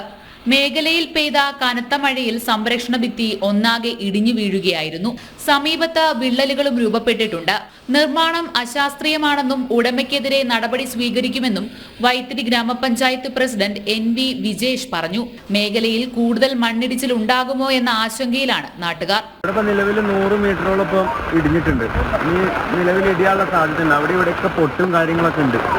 2 കൊല്ലം മുമ്പേ ഇതിന്റെ തൊട്ട് താഴെയായിട്ട് ഇവർ JCB വെച്ചിട്ട് എന്ത് ചെയ്തു, JCB വെച്ചിട്ട് റോഡ് പണിഞ്ഞു. ഇതിൽ കുറേ ഒരു 100-150 മീറ്ററോളം റോഡ് പണിഞ്ഞായിരുന്നു. അതൊക്കെ ഡേഞ്ചർ ആണെന്നുള്ള ലെവലിൽ ഞങ്ങൾ ഇവിടുന്ന് കുറേ എതിർപ്പാക്കിയിട്ട് സംസാരിക്കുകയൊക്കെ ചെയ്തിരുന്നു. പക്ഷേ അതൊന്നും വില പോയില്ല. അതൊക്കെ പഞ്ചായത്തും കാര്യങ്ങളിലെത്തുമ്പോൾ ഒരു പൈസയും കാര്യങ്ങളൊക്കെ ഉള്ള ആൾക്കാരാണല്ലോ. അപ്പോൾ അതൊന്നും നടപടി ആയില്ല ഒന്നും. സമീപ പ്രദേശങ്ങളിലൊക്കെ ഒരു 10-15 വീടുണ്ടായിരുന്നു. ഇതിനു മുമ്പ് ഞങ്ങൾ എല്ലാവരും കൂടി കൂടിയിട്ട് ഇതിന് എതിർപ്പ് പ്രകടിപ്പിച്ചിരുന്നു. പക്ഷെ അതൊന്നും അവർ വകവെക്കാതെ മരങ്ങളെല്ലാം മുറിച്ചു മാറ്റിയിട്ടുള്ള നിർമ്മാണം വീണ്ടും അവർ നടത്തുകയായിരുന്നു. അപ്പോൾ ഇന്ന് രാവിലെ വരെ റിട്ടേൺ വാളിന് കുഴപ്പങ്ങളൊന്നുമില്ല. പക്ഷേ വിള്ളലുകൾ ഉണ്ടായിരുന്നു. മരം മുറിച്ചതിന് ശേഷം വിള്ളലുകൾ വരാൻ തുടങ്ങി. ഇന്നൊരു 2 മണി 3 മണിക്ക് ശേഷമാണ് റിട്ടേൺ വാൾ മൊത്തത്തിൽ അങ്ങോട്ട് പോയത്. അതേസമയം മണ്ണിടിഞ്ഞ പ്രദേശത്ത് വ്യാപകമായി മരം മുറിച്ചിട്ടുണ്ടെന്നും നിർമ്മാണം തുടങ്ങുന്നതിന് മുൻപ് തന്നെ അധികൃതരുടെ ശ്രദ്ധയിൽപ്പെടുത്തിയിട്ടും നടപടി ഉണ്ടായില്ലെന്നാണ് നാട്ടുകാർ ആരോപിക്കുന്നത്. 15ഓളം കുടുംബങ്ങൾ താമസിക്കുന്ന പ്രദേശമാണിത്. നേരത്തെ തന്നെ മണ്ണിടിച്ചിലിൽ ഭീഷണിയുള്ള പ്രദേശത്താണ് വൻതോതിൽ മണ്ണിടിച്ചത്. ജനം, വയനാട്. കാലവർഷം കനത്തതോടെ മണ്ണിടിച്ചിൽ ഭീതിയിൽ തൃശൂർ തമ്പുരാട്ടിപ്പടി പ്രദേശം. മണ്ണുത്തി വടക്കഞ്ചേരി ദേശീയപാതയോരത്ത് തമ്പുരാട്ടിപ്പടിയിലെക്കുന്ന ഏത് നിമിഷവും ഇടിയാവുന്ന നിലയിലാണ്. മഴ ശക്തി പ്രാപിച്ചതോടെ പാറക്കെട്ടിലൂടെ മണ്ണ് ഒലിച്ചിറങ്ങുകയാണ്. വില്ലനായി മല നിൽക്കുമ്പോൾ മനക്കരുത്തിന്റെ ബലത്തിലാണ് ഇതിന് താഴെ ദേശീയപാതയോരത്ത് താമസിക്കുന്നവർ ദിവസങ്ങൾ തള്ളി നീക്കുന്നത്. മഴ കനത്തതോടെ ആശങ്കയുടെ കാർമേഘമാണ് എല്ലാവരുടെയും ഉള്ളിൽ. വനവകുപ്പിന്റെ കീഴിലുള്ള പ്രദേശത്തെ മലയാണ് പ്രദേശവാസികളുടെ ഉറക്കം കെടുത്തുന്നത്. മഴക്കാലത്ത് പാറക്കെട്ടിന് മുകളിൽ നിന്ന് മണ്ണും മരങ്ങളും ദേശീയപാതയിലേക്ക് വീഴുന്നത് പതിവെങ്കിലും നടപടിയെടുക്കാൻ അധികൃതർ തയ്യാറാവുന്നില്ലെന്ന് നാട്ടുകാർ പറഞ്ഞു. 5-6 കൊല്ലമായിട്ട് ഭയങ്കര ഭീഷണിയായിട്ട് നിൽക്കുകയാണ്. എല്ലാ കൊല്ലവും മണ്ണിടിയുന്നുണ്ട്. അപ്പൊ ഇക്കൊല്ലവും ഇതുപോലെ വലിയൊരു പ്രശ്നത്തിൽ സാധ്യതയുണ്ട്. ഇപ്പൊ ഈ കോഴിക്കോടൊക്കെ സംഭവിച്ച പോലെ തന്നെ ഒരു സാധ്യത ഇവിടെയുണ്ട്. അപ്പോൾ അത് എത്രയും പെട്ടെന്ന് ഇതിനൊരു റീറ്റെയിനിങ് വാൾ പോലെ ഒന്ന് കെട്ടിയിട്ട് സർവീസ് റോഡിലേക്ക് മണ്ണ് വീഴാത്ത രീതിയിൽ ചെയ്യാൻ പറ്റുകയാണെങ്കിൽ അത് വളരെ ഉപകാരമായി. അപ്പോൾ അത് അധികൃതരെ അത് എത്രയും പെട്ടെന്ന് ശ്രദ്ധിക്കണം എന്നാണ് എൻ്റെ അഭിപ്രായം. പാലക്കാട് ഭാഗത്തെ പാതയോരത്തെ 20 മീറ്ററോളം ഉയരത്തിലുള്ള പാറക്കെട്ടാണ് ഭീഷണിയായി നിൽക്കുന്നത്. ഈ ഭാഗത്ത് റോഡിന് വീതി കുറവായത് കാരണം സർവീസ് റോഡ് നിർമ്മാണം പൂർത്തിയായിട്ടില്ല. മലയുടെ മുകൾ ഭാഗത്തെ മണ്ണ് ഇളകിയ നിലയിലാണ്. കഴിഞ്ഞ മഴക്കാലത്ത് വൻതോതിൽ ദേശീയപാതയോരത്തേക്ക് മരങ്ങളും മണ്ണും മുകളിൽ നിന്ന് വീണിരുന്നു. പാതയിൽ അപകടം ഒഴിവാക്കുന്നതിനായി ഈ ഭാഗത്ത് ബാരിക്കേഡുകൾ സ്ഥാപിച്ചിട്ടുണ്ട്. എന്നാൽ വലിയ മരങ്ങൾ നിലം പതിച്ചാൽ ദേശീയപാതയിലൂടെ പോകുന്ന വാഹനങ്ങൾ അപകടത്തിൽപ്പെടാൻ സാധ്യത ഏറെയാണ്. 20 മീറ്ററോളം ഉയരത്തിൽ പാറയും അതിനു മുകളിലെ മണ്ണിൽ 100 കണക്കിന് തേക്കുമരങ്ങളുമാണുള്ളത്. പലതവണ പരാതി നൽകിയെങ്കിലും പ്രയോജനമുണ്ടായിട്ടില്ല. കല്ലിടുക്കിൽ അടിപ്പാത നിർമ്മാണത്തിന്റെ ഭാഗമായി ഗതാഗത നിയന്ത്രണം ഏർപ്പെടുത്തിയിട്ടുള്ളതിനാൽ വാഹനങ്ങൾ ഈ ഭാഗത്തുകൂടി സാവധാനമാണ് കടന്നു പോകുന്നത്. അപകട ഭീഷണി ഉയർത്തുന്ന പ്രദേശത്ത് സംരക്ഷണ ഭിത്തി നിർമ്മിക്കണമെന്നാണ് നാട്ടുകാരുടെ ആവശ്യം. ജനം, തൃശൂർ. നിർമ്മാണം മന്ദഗതിയിലായത് കാരണം സാമൂഹ്യ വിരുദ്ധരുടെ കേന്ദ്രമായി മാറിയിരിക്കുകയാണ് കൊല്ലത്തെ കുമാരനാശാൻ സ്മാരക പുനർജനി പാർക്കും ഓപ്പൺ എയർ ഓഡിറ്റോറിയവും. വർഷങ്ങളായി നഗരമധ്യത്തിൽ തുടങ്ങിയ പദ്ധതി എവിടെയും എത്താത്തതിൽ പ്രതിഷേധമുയരുകയാണ്. കൊല്ലം മേയറുടെ സ്വന്തം വാർഡിലാണ് നിർമ്മാണ പ്രവർത്തനങ്ങൾ വൈകുന്ന ഈ പദ്ധതി ഉള്ളത്.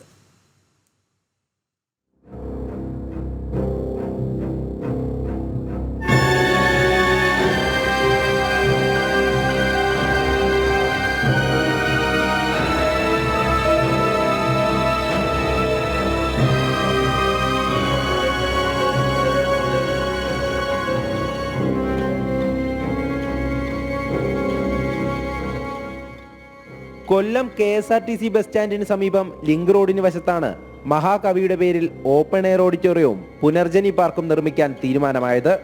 പ്രവർത്തനങ്ങൾ ആരംഭിച്ച് കാലങ്ങൾ കഴിഞ്ഞു. ഇതുവരെയും നിർമ്മാണ പ്രവർത്തനങ്ങൾ പൂർത്തിയായിട്ടില്ല. ഇന്നിവിടെ എത്തിയാൽ കാണുന്നത് മേഞ്ഞു നടക്കുന്ന പശുക്കളും മദ്യക്കുപ്പികളും മാലിന്യങ്ങളുമൊക്കെയാണ്. കൊല്ലം ബയോ സർക്യൂട്ടുമായി ബന്ധപ്പെട്ട നിർമ്മാണ പ്രവർത്തനങ്ങളാണ് പുനർജനി പദ്ധതിയുമായി ബന്ധപ്പെടുത്തുന്നത്. മാലിന്യം കാരണം ദുർഗന്ധം വമിക്കുന്ന മണിച്ചിത്തോടിന് സമീപത്താണ് ഈ പദ്ധതി. ശരിക്കും പറഞ്ഞാൽ ഒരു തോട്ടിനകത്ത് കൊണ്ടിട്ട് ഒരു ഓപ്പൺ ഓഡിറ്റോറിയം, അതിൻ്റെ തൊട്ട് ചേർന്ന് ഒഴുകുന്ന മാലിന്യം ഒഴുകുന്ന ഒരു തോടാണ്, മണിച്ചിത്തോടെന്നറിയപ്പെടും. തുടങ്ങി വെച്ച ഫണ്ടുകളുടെ വിനിയോഗം വെട്ടിക്കുന്നതിന് വേണ്ടിയിട്ട് മാത്രം. കാരണം നമുക്കറിയാം, കൊല്ലം കോർപ്പറേഷൻ നടത്തിയിട്ടുള്ള ഒരു പദ്ധതികളും ഇന്ന് വരെ പൂർത്തീകരിക്കാൻ സാധിച്ചിട്ടില്ല. അഥവാ അത് പൂർത്തീകരിച്ചാൽ അത് ഏകദേശം 1-2 വർഷത്തോടു കൂടി അത് പൂട്ടുന്ന ഒരു സാഹചര്യമാണ് എത്തിയിരിക്കുന്നത്. പ്രവർത്തനങ്ങൾ മന്ദഗതിയിലായതോടെ ഇവിടം രാത്രിയായാൽ സാമൂഹ്യ വിരുദ്ധരുടെ കേന്ദ്രമാകും.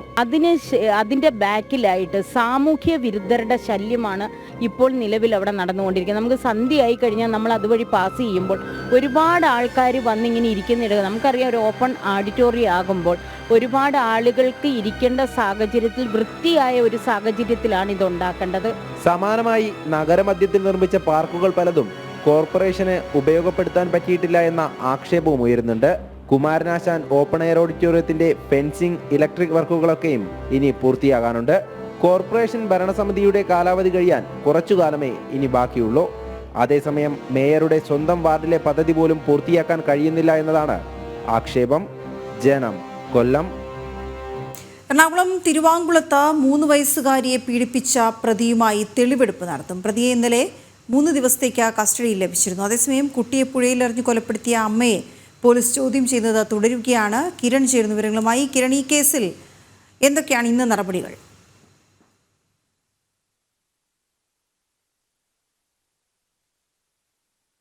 വീണ, ഈ 3 വയസ്സ് പീഡിപ്പിച്ച കേസിലെ നിലവിൽ പോലീസ് കസ്റ്റഡിയിലുള്ള പ്രതിയും തെളിവെടുപ്പടക്കമും പൂർത്തീകരിക്കുന്നതിനുള്ള നീക്കമാണ് പോലീസിന്റെ ഭാഗത്തു നിന്നും ഉണ്ടായിരിക്കുന്നത്. ഇന്നലെ ഉച്ചയോടുകൂടിയാണ് ഇയാളെ കസ്റ്റഡിയിൽ ലഭിച്ചത്. എന്നാൽ ഇന്നലെ തെളിവെടുപ്പ് നടത്താൻ കഴിഞ്ഞിരുന്നില്ല. ഇയാളുടെ അച്ഛൻ മരിച്ചതിനെ തുടർന്നായിരുന്നു ഈ തെളിവെടുപ്പ് നടത്താൻ കഴിയാത്ത ഒരു സാഹചര്യം ഉണ്ടായിരുന്നത്. ഈ മരിച്ച സ്ഥലത്ത് മൃതദേഹം കാണിക്കാൻ പോലും കഴിയാത്തൊരു സാഹചര്യമായിരുന്നു. അങ്ങോട്ട് എത്തിച്ചു കഴിഞ്ഞാൽ സ്വാഭാവികമായിട്ട് ആളുകളുടെ ഭാഗത്തു നിന്നും ഉണ്ടാകുന്ന പ്രതിഷേധം കണക്കിലെടുത്താണ് പോലീസ് ഇന്നലെ അത് ചെയ്യാതിരുന്നത്. ഇനി ഇയാളുമായി തെളിവെടുപ്പ് നടത്താനുണ്ട്. പ്രത്യേകിച്ച് കുട്ടിയുടെ വീട്ടിലടക്കം എത്തിച്ചുള്ള തെളിവെടുപ്പാണ് നടത്തേണ്ടത്. കുട്ടിയുടെ വീട്ടിൽ വെച്ച് ഇയാൾ പലതവണ കുട്ടിയെ ലൈംഗികമായി ചൂഷണം ചെയ്തിരുന്നു എന്നുള്ളൊരു കാര്യമാണ് നേരത്തെ പോലീസിനോട് വ്യക്തമാക്കിയിരുന്നത്. അതുകൊണ്ട് ഈ സ്ഥലങ്ങളിലൊക്കെ എത്തിച്ച് തെളിവെടുപ്പ് നടത്തേണ്ടതുണ്ട്. അതേസമയത്ത് തന്നെ ഇയാളിപ്പോൾ ചോദ്യം ചെയ്യലിനോട് സഹകരിക്കുന്നില്ല എന്ന കാര്യം കൂടി പോലീസ് വ്യക്തമാക്കുന്നുണ്ട്. നേരത്തെ ഇയാളെ കസ്റ്റഡിയിലെടുത്തതിന് പിന്നാലെ തന്നെ ചോദ്യം ചെയ്ത സമയത്ത് താൻ കുട്ടിയെ 1.5 വർഷത്തോളമായി പീഡിപ്പിച്ചിരുന്നതായിട്ട് ഇയാൾ പോലീസിന് മൊഴി നൽകിയിരുന്നതാണ്. എന്നാൽ വീണ്ടും ഇപ്പോൾ കസ്റ്റഡിയിൽ വാങ്ങി ചോദ്യം ചെയ്യുന്ന ഒരു സാഹചര്യത്തിൽ ഇയാൾ ചോദ്യം ചെയ്യലുകളോട് സഹകരിക്കുന്നില്ല എന്നുള്ളൊരു കാര്യമാണ് പോലീസ് പറയുന്നത്. ഏതായാലും 3 ദിവസത്തേക്കാണ് ഇയാളെ കസ്റ്റഡിയിൽ ലഭിച്ചിട്ടുള്ളത്. ഈ കസ്റ്റഡി കാലാവധി പൂർത്തിയാകുന്നതിന് മുന്നേ തന്നെ ഈ തെളിവെടുപ്പ് അടക്കമുള്ള കാര്യങ്ങൾ പൂർത്തീകരിക്കാനായിട്ടുള്ള ശ്രമമാണ് പോലീസിൻ്റെ ഭാഗത്തു നിന്നും ഉണ്ടാകുന്നത്. അതേസമയത്ത് തന്നെ ഈ കുട്ടിയെ പുഴയിലെറിഞ്ഞ് കൊലപ്പെടുത്തിയതുമായി ബന്ധപ്പെട്ട കേസിൽ കുട്ടിയുടെ അമ്മയുമായിട്ടുള്ള തെളിവെടുപ്പുകളും നടത്തി പൂർത്തീകരിക്കുന്നതിനുള്ള നീക്കം പോലീസിൻ്റെ ഭാഗത്തു നിന്നും ഉണ്ടാകുന്നുണ്ട്. ഈ കൊലപാതക കേസുമായി ബന്ധപ്പെട്ട് ചെങ്ങമനാട് പോലീസാണ് കേസെടുത്തിരിക്കുന്നത്. കഴിഞ്ഞ ദിവസം ഈ കുട്ടിയെ പുഴയിലേക്ക് എറിഞ്ഞ മൂഴിക്കുളം പാലത്തിന് സമീപത്തെത്തിച്ച് തെളിവെടുപ്പ് നടത്തിയിരുന്നതാണ്. ഇനി ഇവരുടെ കുറുമശ്ശേരിയിലുള്ള വീട്ടിലടക്കം തെളിവെടുപ്പ് പൂർത്തീകരിക്കേണ്ടതുണ്ട്.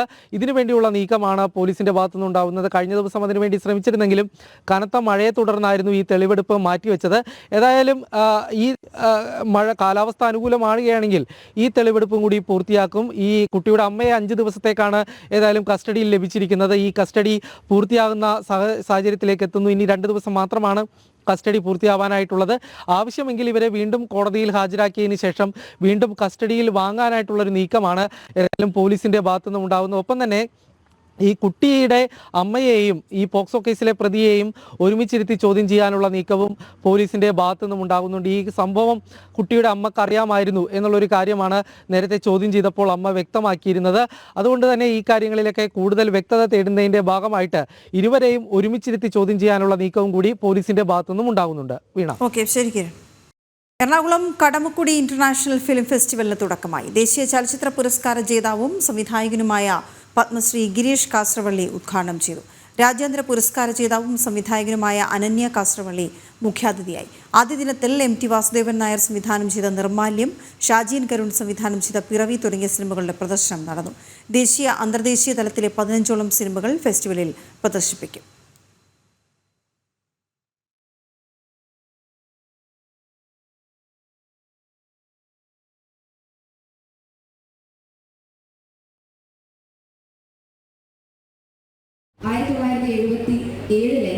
ഗണസ്വാദ എന്ന കന്നഡ ചിത്രത്തിലൂടെ സിനിമാരംഗത്ത് തുടക്കം കുറിച്ച് പിന്നീട് 15 നാഷണൽ അവാർഡ് കരസ്ഥമാക്കുകയും പത്മശ്രീ ജേതാവുമായ ഇന്ത്യൻ ചലച്ചിത്ര സംവിധായകനുമായ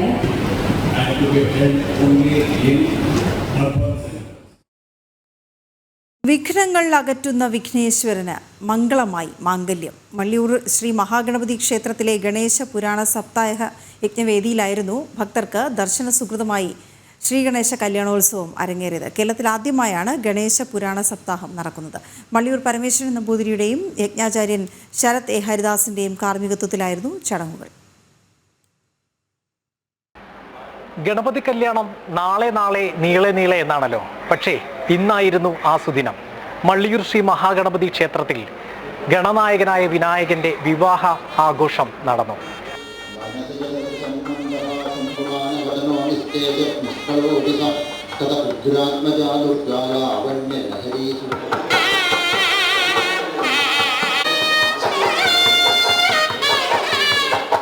കാത്തുകാത്തിരുന്ന വിവാഹമായിരുന്നു. വരൻ ദേവനാഥൻ ശ്രീ മഹാഗണപതി, വധു 2 പേർ സിദ്ധിയും ബുദ്ധിയും. കതിർമണ്ഡപം മള്ളിയൂർ ശ്രീ മഹാഗണപതി ക്ഷേത്രം. ഗണനായകന്റെ വിവാഹാഘോഷങ്ങൾക്കായി അലങ്കാരമൊരുക്കുകയാണ് പരിചാരകർ. മന്ത്രി വി എൻ വാസവൻ മാധ്യമങ്ങളെ കാണും തത്സമയം. പരിശോധിച്ചതിന് ശേഷം പറയാൻ കഴിയും. ഉണ്ടായ സംഭവത്തിൽ 8 കണ്ടെയ്നറായിരുന്നു ഇന്നലെ കടലിലേക്ക് വീണത്. അതിനുശേഷം പ്രധാനമായും ആ മെസ്സേജ് കോസ്റ്റ് ഗാർഡിന് ലഭിക്കുകയും കൃത്യമായി തീരസുരക്ഷാ സേനയും നാവികസേനയും ആ വിഷയത്തിൽ ഇടപെട്ട് അടിയന്തിരമായി കപ്പലിലുണ്ടായിരുന്ന ജീവനക്കാരെ രക്ഷപ്പെടുത്തുന്ന ആദ്യത്തെ ദൗത്യം വിജയിച്ചു. 24 പേരാണ് കപ്പലിലുണ്ടായിരുന്നത്. 21 പേരെ ഇന്നലെ തന്നെ കോസ്റ്റ് ഗാർഡ് രക്ഷിക്കുകയുണ്ടായി, നാവികസേനയും ചേർന്ന്. 3 പേരുണ്ടായിരുന്ന, ഒന്ന് ക്യാപ്റ്റനും 2 എഞ്ചിനീയർമാരുമാണ്. അവരെ ഇപ്പോൾ ഷിപ്പിൽ നിന്ന് മാറ്റിയിരിക്കുന്നു. ഇപ്പോൾ 28 ഡിഗ്രി ആ ഷിപ്പ് ചെരിഞ്ഞിട്ടുണ്ട്.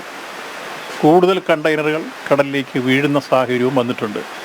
അതുകൊണ്ട് തന്നെ കപ്പലിലുണ്ടായിരുന്ന ക്യാപ്റ്റനെയും എഞ്ചിനീയറെയും മറ്റൊരു കപ്പലിലേക്ക് മാറ്റി. അങ്ങനെ അതിലുണ്ടായിരുന്ന എല്ലാവരും സുരക്ഷിതരായിരിക്കുന്നു എന്നുള്ളതാണ് നമുക്ക് ഏറ്റവും ആശ്വാസകരമായ ഒരു കാര്യം. രണ്ടാമത്തെ കാര്യം, ഇപ്പോൾ കടലിലേക്ക് വീണിട്ടുള്ള കണ്ടെയ്നറുകൾ, ആ കണ്ടെയ്നറുകളെ സംബന്ധിച്ച് പല രൂപത്തിലുള്ള അഭ്യൂഹങ്ങളുണ്ട്. അതിനുള്ളിൽ ഉള്ള ഓയിലുകൾ കടലിൽ വീണാൽ സൾഫർ ഉൾക്കൊള്ളുന്നതാണ്, അപകടങ്ങളുണ്ടാക്കാം. ഏതായിരുന്നാലും അത് 1 മണിക്കൂറിൽ 1 കിലോമീറ്ററോളം ഒഴുകി മാറുന്നു എന്നുള്ളതാണ് ഇപ്പോൾ മെസ്സേജ് കിട്ടിയിട്ടുള്ളത്. അങ്ങനെ മാറിയാൽ പ്രധാനമായും ആലപ്പുഴ, എറണാകുളം തീരങ്ങളിലുള്ള മത്സ്യബന്ധനത്തിൽ ഏർപ്പെടുന്നവരും തീരദേശവാസികളും അതീവ ജാഗ്രതയോടെ നോക്കിക്കാണേണ്ട വിഷയമാണ്. അത് കഴിഞ്ഞാൽ പിന്നീടത് കൊല്ലം, തിരുവനന്തപുരം ജില്ലകളിലേക്ക് മാറാം, ഒപ്പം തൃശ്ശൂരിലേക്ക്. അതുകൊണ്ട് കൂടുതൽ കണ്ടെയ്നറുകൾ കടലിലേക്ക് വീഴുന്ന സാഹചര്യത്തിൽ അതീവ ജാഗ്രതയോടുകൂടി ആ കാര്യങ്ങൾ നോക്കിയാണ്. മറ്റൊരു ശ്രമം നടക്കുന്നത്, ആ കപ്പലിലുള്ള മറ്റ് കണ്ടെയ്നറുകളെല്ലാം ഇപ്പോൾ വേറൊരു വെസലിലേക്ക് മാറ്റാനുള്ള ശ്രമങ്ങൾ നടക്കുന്നുണ്ട്. അത് വിജയിച്ചുകൊണ്ടിരിക്കുകയാണ്. ഏതായാലും 28 ഡിഗ്രി ചെരിഞ്ഞതുകൊണ്ടാണ് ക്യാപ്റ്റനെയും എഞ്ചിനീയർമാരെയും മാറ്റി കൃത്യമായി അതിൽ കണ്ടെയ്നർ മാറ്റുന്നതോടൊപ്പം സുരക്ഷാ സംവിധാനങ്ങൾ ജീവനക്കാരെ ആകെ രക്ഷപ്പെടുത്തുന്ന രൂപത്തിലേക്ക് എത്തിച്ചേർന്നിട്ടുള്ളൂ. മറ്റു കാര്യങ്ങളെല്ലാം കൂടുതൽ പരിശോധിച്ചതിന് ശേഷം അതിൻ്റെ റിപ്പോർട്ട് കിട്ടിക്കഴിഞ്ഞിട്ട് പറയാം. ഇതാണിപ്പോൾ നമുക്ക് കിട്ടിയിട്ടുള്ള വിവരങ്ങൾ. ഏതായിരുന്നാലും ഈ വിഷയത്തിൽ സമയബന്ധിതമായി തന്നെ കോസ്റ്റ് ഗാർഡും നാവികസേനയും ഇടപെട്ട് സുരക്ഷാ പ്രവർത്തനങ്ങൾ ഒരുക്കിയിരുന്നു. നമ്മുടെ തീരദേശത്തുള്ള കോസ്റ്റൽ പോലീസും ഈ കാര്യത്തിൽ ജാഗ്രത പാലിക്കാനുള്ള നിർദ്ദേശം കൊടുത്തുകൊണ്ട് നിൽക്കുന്നുണ്ട്. ഡിസാസ്റ്റർ മാനേജ്മെൻറ്റ് ടീം ഈ കാര്യത്തിൽ വേണ്ട നിർദ്ദേശങ്ങൾ കൊടുത്തുകൊണ്ട് രംഗത്ത് ജാഗ്രത പാലിക്കാൻ നേരത്തെ തന്നെ അറിയിച്ചിരുന്നു. അപ്പോൾ നമ്മുടെ സംസ്ഥാന തീരത്ത് ഏതെങ്കിലും തരത്തിൽ പ്രശ്നമുണ്ടെങ്കിൽ നമുക്ക് 12 നോട്ടിക്കൽ മൈൽ അകലെ വരെയുള്ളതാണ് നമ്മുടെ യഥാർത്ഥത്തിൽ ഇന്ത്യൻ കോസ്റ്റ് ഗാർഡിന് അവകാശപ്പെട്ട തീരപ്രദേശം. അവരതനുസരിച്ചുള്ള എല്ലാ ക്രമീകരണങ്ങളും ഉറപ്പാക്കി കഴിഞ്ഞു. ഇപ്പോൾ നമുക്ക് ആശങ്കപ്പെടാനുള്ള സാഹചര്യങ്ങൾ ഈ കണ്ടെയ്നർ ഒഴുകി വന്ന് അതിലേതെങ്കിലും തരത്തിലുള്ള നമ്മൾ ഭയപ്പെടുന്ന രൂപത്തിലുള്ള ഇന്ധനങ്ങളോ മറ്റു കാര്യങ്ങളോ ഉണ്ടെങ്കിൽ മാത്രമേ പ്രശ്നമുള്ളൂ. ഇപ്പോൾ ഏതായാലും നമ്മുടെ മുമ്പിൽ മറ്റേതെങ്കിലും അപകടകരമായ സാഹചര്യങ്ങൾ കാണുന്നില്ല. എങ്കിലും എല്ലാവരും ജാഗ്രത പാലിക്കണം എന്ന കാര്യമാണ് പൊതുവിൽ പറഞ്ഞിട്ടുള്ളത്.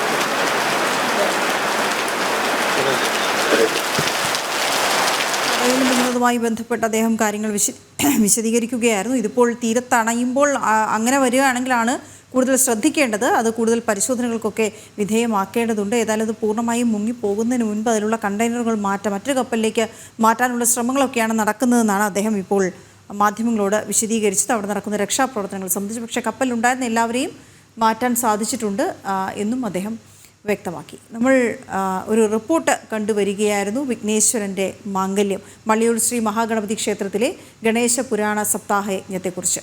അതിലേക്ക് ഗണപതി കല്യാണം നാളെ നീളെ എന്നാണല്ലോ. പക്ഷേ ഇന്നായിരുന്നു ആ സുദിനം. മള്ളിയൂർ ശ്രീ മഹാഗണപതി ക്ഷേത്രത്തിൽ ഗണനായകനായ വിനായകന്റെ വിവാഹ ആഘോഷം നടന്നു.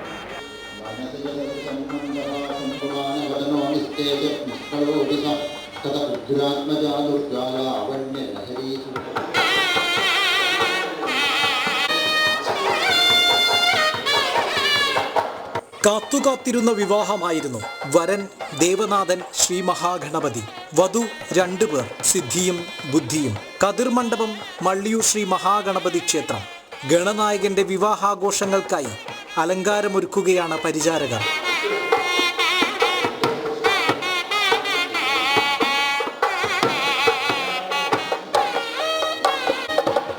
ഗജാനനന് പ്രിയപ്പെട്ട ലഡുവും പലഹാരങ്ങളും ഫലവർഗ്ഗങ്ങളും നിരന്നു. പൂത്താലങ്ങളുമായി കാത്തിരുന്നു ഭക്തർ. സ്വാഗതമോദി തകിലും കൈമണിയും നാദസ്വരവും.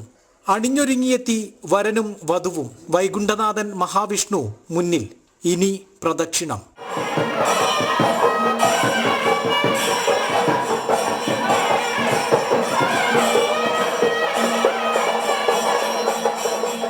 കഴിഞ്ഞ 5 ദിവസമായി ഗണേശപുരാണ പാരായണം നടത്തിയ യജ്ഞവേദിയിൽ വധൂവരന്മാരെ പ്രതിഷ്ഠിച്ചു.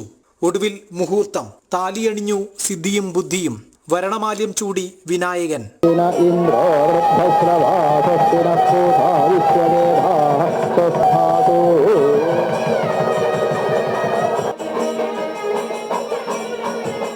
എത്രമാത്രം പ്രതിസന്ധികളെ അതിജീവിച്ചിട്ടാണ് ഈ വിവാഹത്തിലെത്തിയിട്ടുള്ളത്. ഭഗവാൻ കല്യാണത്തിന് വീട്ടിൽ നിന്ന് പുറപ്പെട്ട മുതൽക്ക് തന്നെ അപകടങ്ങളുടെ ഒരു ഘോഷയാത്രയാണ് സംഭവിച്ചത്. ഭഗവാന് തന്നെ എല്ലാ വിഗ്രഹങ്ങളും നശിപ്പിക്കണം. ആ ഭഗവാന് തന്നെ ഇത് സംഭവിക്കാമെങ്കിൽ നമ്മൾ മനുഷ്യൻ്റെ അവസ്ഥ പറയേണ്ട ആവശ്യമില്ല. അതിന് ഭഗവാനെ തന്നെ ആശ്രയിക്കുകയാണ് വേണ്ടതെന്നുള്ളത് മാത്രം ഓർമ്മിപ്പിച്ചുകൊണ്ട് ഈ ഉച്ചയ്ക്ക് വരെയുള്ള ഈ വിവാഹോത്സവം പറഞ്ഞ് അവസാനിപ്പിക്കുന്നു. ഗംഭീരമായിട്ട് നടന്നു. ഭഗവാന്റെ വിവാഹം വളരെ ഭംഗിയായിട്ട് മഹാഗണപതി നടത്തി തന്നു. ഇത്ര ഗംഭീരമാവുമെന്ന് ഒട്ടും പ്രതീക്ഷിച്ചില്ല. ഇത്രയും ആദ്യമായിട്ടൊരു സ്വയംവര വിവാഹം നടക്കുമ്പോൾ, പ്രത്യേകിച്ച് മഹാഗണപതിയുടെ വിവാഹം അതിവിപുലമായ രീതിയിൽ അനവധി ഭക്തന്മാരുടെ ആ പ്രാർത്ഥനയിൽ അല്ലെങ്കിൽ അവരുടെ സാന്നിധ്യത്തിൽ ഭംഗിയായി നടത്താൻ സാധിച്ചു. എല്ലാം മഹാഗണപതിയുടെയും അച്ഛൻ്റെയൊക്കെ ഒരു അനുഗ്രഹം തന്നെയാണ്, സംശയമില്ല. ഉടൻ തന്നെ 5 മാസത്തിനകം ഈ സപ്താഹം നടത്തിയും ഗണേശൻ്റെ കൃപ എല്ലാം വിചാരിച്ച പോലെ ഭംഗിയായിട്ട് നടന്നു വരുന്നു. ഇന്ന് കല്യാണം ഭംഗിയായിട്ട് നടന്നു. വളരെ സന്തോഷം തോന്നുന്നു. ശേഷം സമൃദ്ധമായ വിവാഹ സദ്യ. ഭാഗവത സപ്താഹങ്ങളിൽ രുക്മിണി സ്വയംവരം കണ്ടിട്ടുണ്ടെങ്കിലും അപൂർവമായ ഗണപതി കല്യാണത്തിന് സാക്ഷിയായതിന്റെ നിർവൃതിയിൽ ഭക്തർ. സിദ്ധി ബുദ്ധി വിനായക ദമ്പതികളെ അനുഗ്രഹിച്ചും നെടുമംഗല്യം നേർന്നുമാണ് ഭക്തജനങ്ങൾ പിരിഞ്ഞത്. കേരളത്തിലെ ആദ്യ ഗണേശ പുരാണ സപ്താഹത്തിലെ ഏറ്റവും മനോഹരമായ നിമിഷമായിരുന്നു ഇത്. ക്യാമറമാൻ വിവേക് ജി വിനോദിനൊപ്പം മിഥുനയ്യപ്പൻ, ജനം, കോട്ടയം. ഓക്കെ, മഴയുമായി ബന്ധപ്പെട്ട ചില അപ്ഡേറ്റുകളൊക്കെ ബ്രേക്കിംഗ് ന്യൂസ് എഴുതി കാണിക്കുന്ന പ്രേക്ഷകർ ശ്രദ്ധിക്കുന്നുണ്ടാവും. മലങ്കര ഡാം നേരത്തെ തുറന്നിരുന്നു. ഒപ്പം ഭൂതത്താൻകെട്ട് ഡാമിൻ്റെ ഷട്ടറുകൾ തുറന്നിട്ടുണ്ടെന്ന റിപ്പോർട്ട്. നെല്ലിയാമ്പതിയിൽ വൈദ്യുതി പോസ്റ്റുകൾ ഒടിഞ്ഞു വീണിട്ടുണ്ട്. ചന്ദ്രമല എസ്റ്റേറ്റിൽ തോട്ടം തൊഴിലാളികൾ താമസിക്കുന്നിടത്ത്. പാലക്കാട് അട്ടപ്പാടിയിലെ റോഡ് ഒലിച്ചുപോയി എന്നൊരു വാർത്ത. പാലക്കാട് കൊപ്പം തിരുവേഗപ്പുറത്ത് മരം വീണ് വൈദ്യുതി ലൈൻ തകർന്നിട്ടുണ്ട്. ഇങ്ങനെ സംസ്ഥാനമെമ്പാടും നിന്നും മഴക്കെടുതികൾ റിപ്പോർട്ട് ചെയ്തുകൊണ്ടിരിക്കുകയാണ്. ഇടുക്കി ഡാമക്കൽമേട്ടിൽ ശക്തമായ മഴയിൽ നിയന്ത്രണം നഷ്ടപ്പെട്ട കാറ് തലകീഴായി മറിഞ്ഞു എന്ന റിപ്പോർട്ട്. കൊട്ടാരക്കരയിൽ ഇന്നലെ ഉണ്ടായ ശക്തമായ മഴയിൽ അവിടുത്തെ നഗരസഭാ കൗൺസിലറുടെ വീടിന് മുകളിലേക്ക് മരം ഒടിഞ്ഞു വീണു. ഇങ്ങനെ റിപ്പോർട്ടുകൾ വന്നുകൊണ്ടിരിക്കുകയാണ്. അട്ടപ്പാടി അഗളി അബനൂരിൽ പാറ ഉരുണ്ട് വീണ് നിർമ്മാണത്തിലുണ്ടായിരുന്ന വീടിൻ്റെ അടുക്കള വശം ഇടിഞ്ഞു എന്നതടക്കം പലയിടത്തും കുടുംബങ്ങളെ മാറ്റിപ്പാർപ്പിക്കുന്ന അടക്കമുള്ള വാർത്തകൾ വന്നുകൊണ്ടേയിരിക്കുകയാണ്. അപ്പോൾ ശ്രദ്ധിക്കുക, ഇപ്പോഴും റെഡ് അലേർട്ട് പിൻവലിച്ചിട്ടുണ്ട് എങ്കിലും പുറത്തിറങ്ങുമ്പോൾ എല്ലാവരും ശ്രദ്ധിക്കുക. പുത്തൻപുലരി അതിൻ്റെ അവസാനത്തോട് എത്തിയിരിക്കുന്നു. നമുക്ക് ഇതൊരു കുടുംബത്തിനൊരു സന്തോഷ ദിനം കൂടിയാണ്. നിങ്ങൾക്ക് എല്ലാവർക്കും അറിയാവുന്ന KP സുരേഷിൻ്റെ പിറന്നാളാണിന്ന്. അപ്പോൾ നമുക്ക് പിറന്നാൾ ആശംസകൾ നേരാം കൂട്ടായി എല്ലാവർക്കും. ജന്മദിനാശംസകൾ KP സുരേഷ്.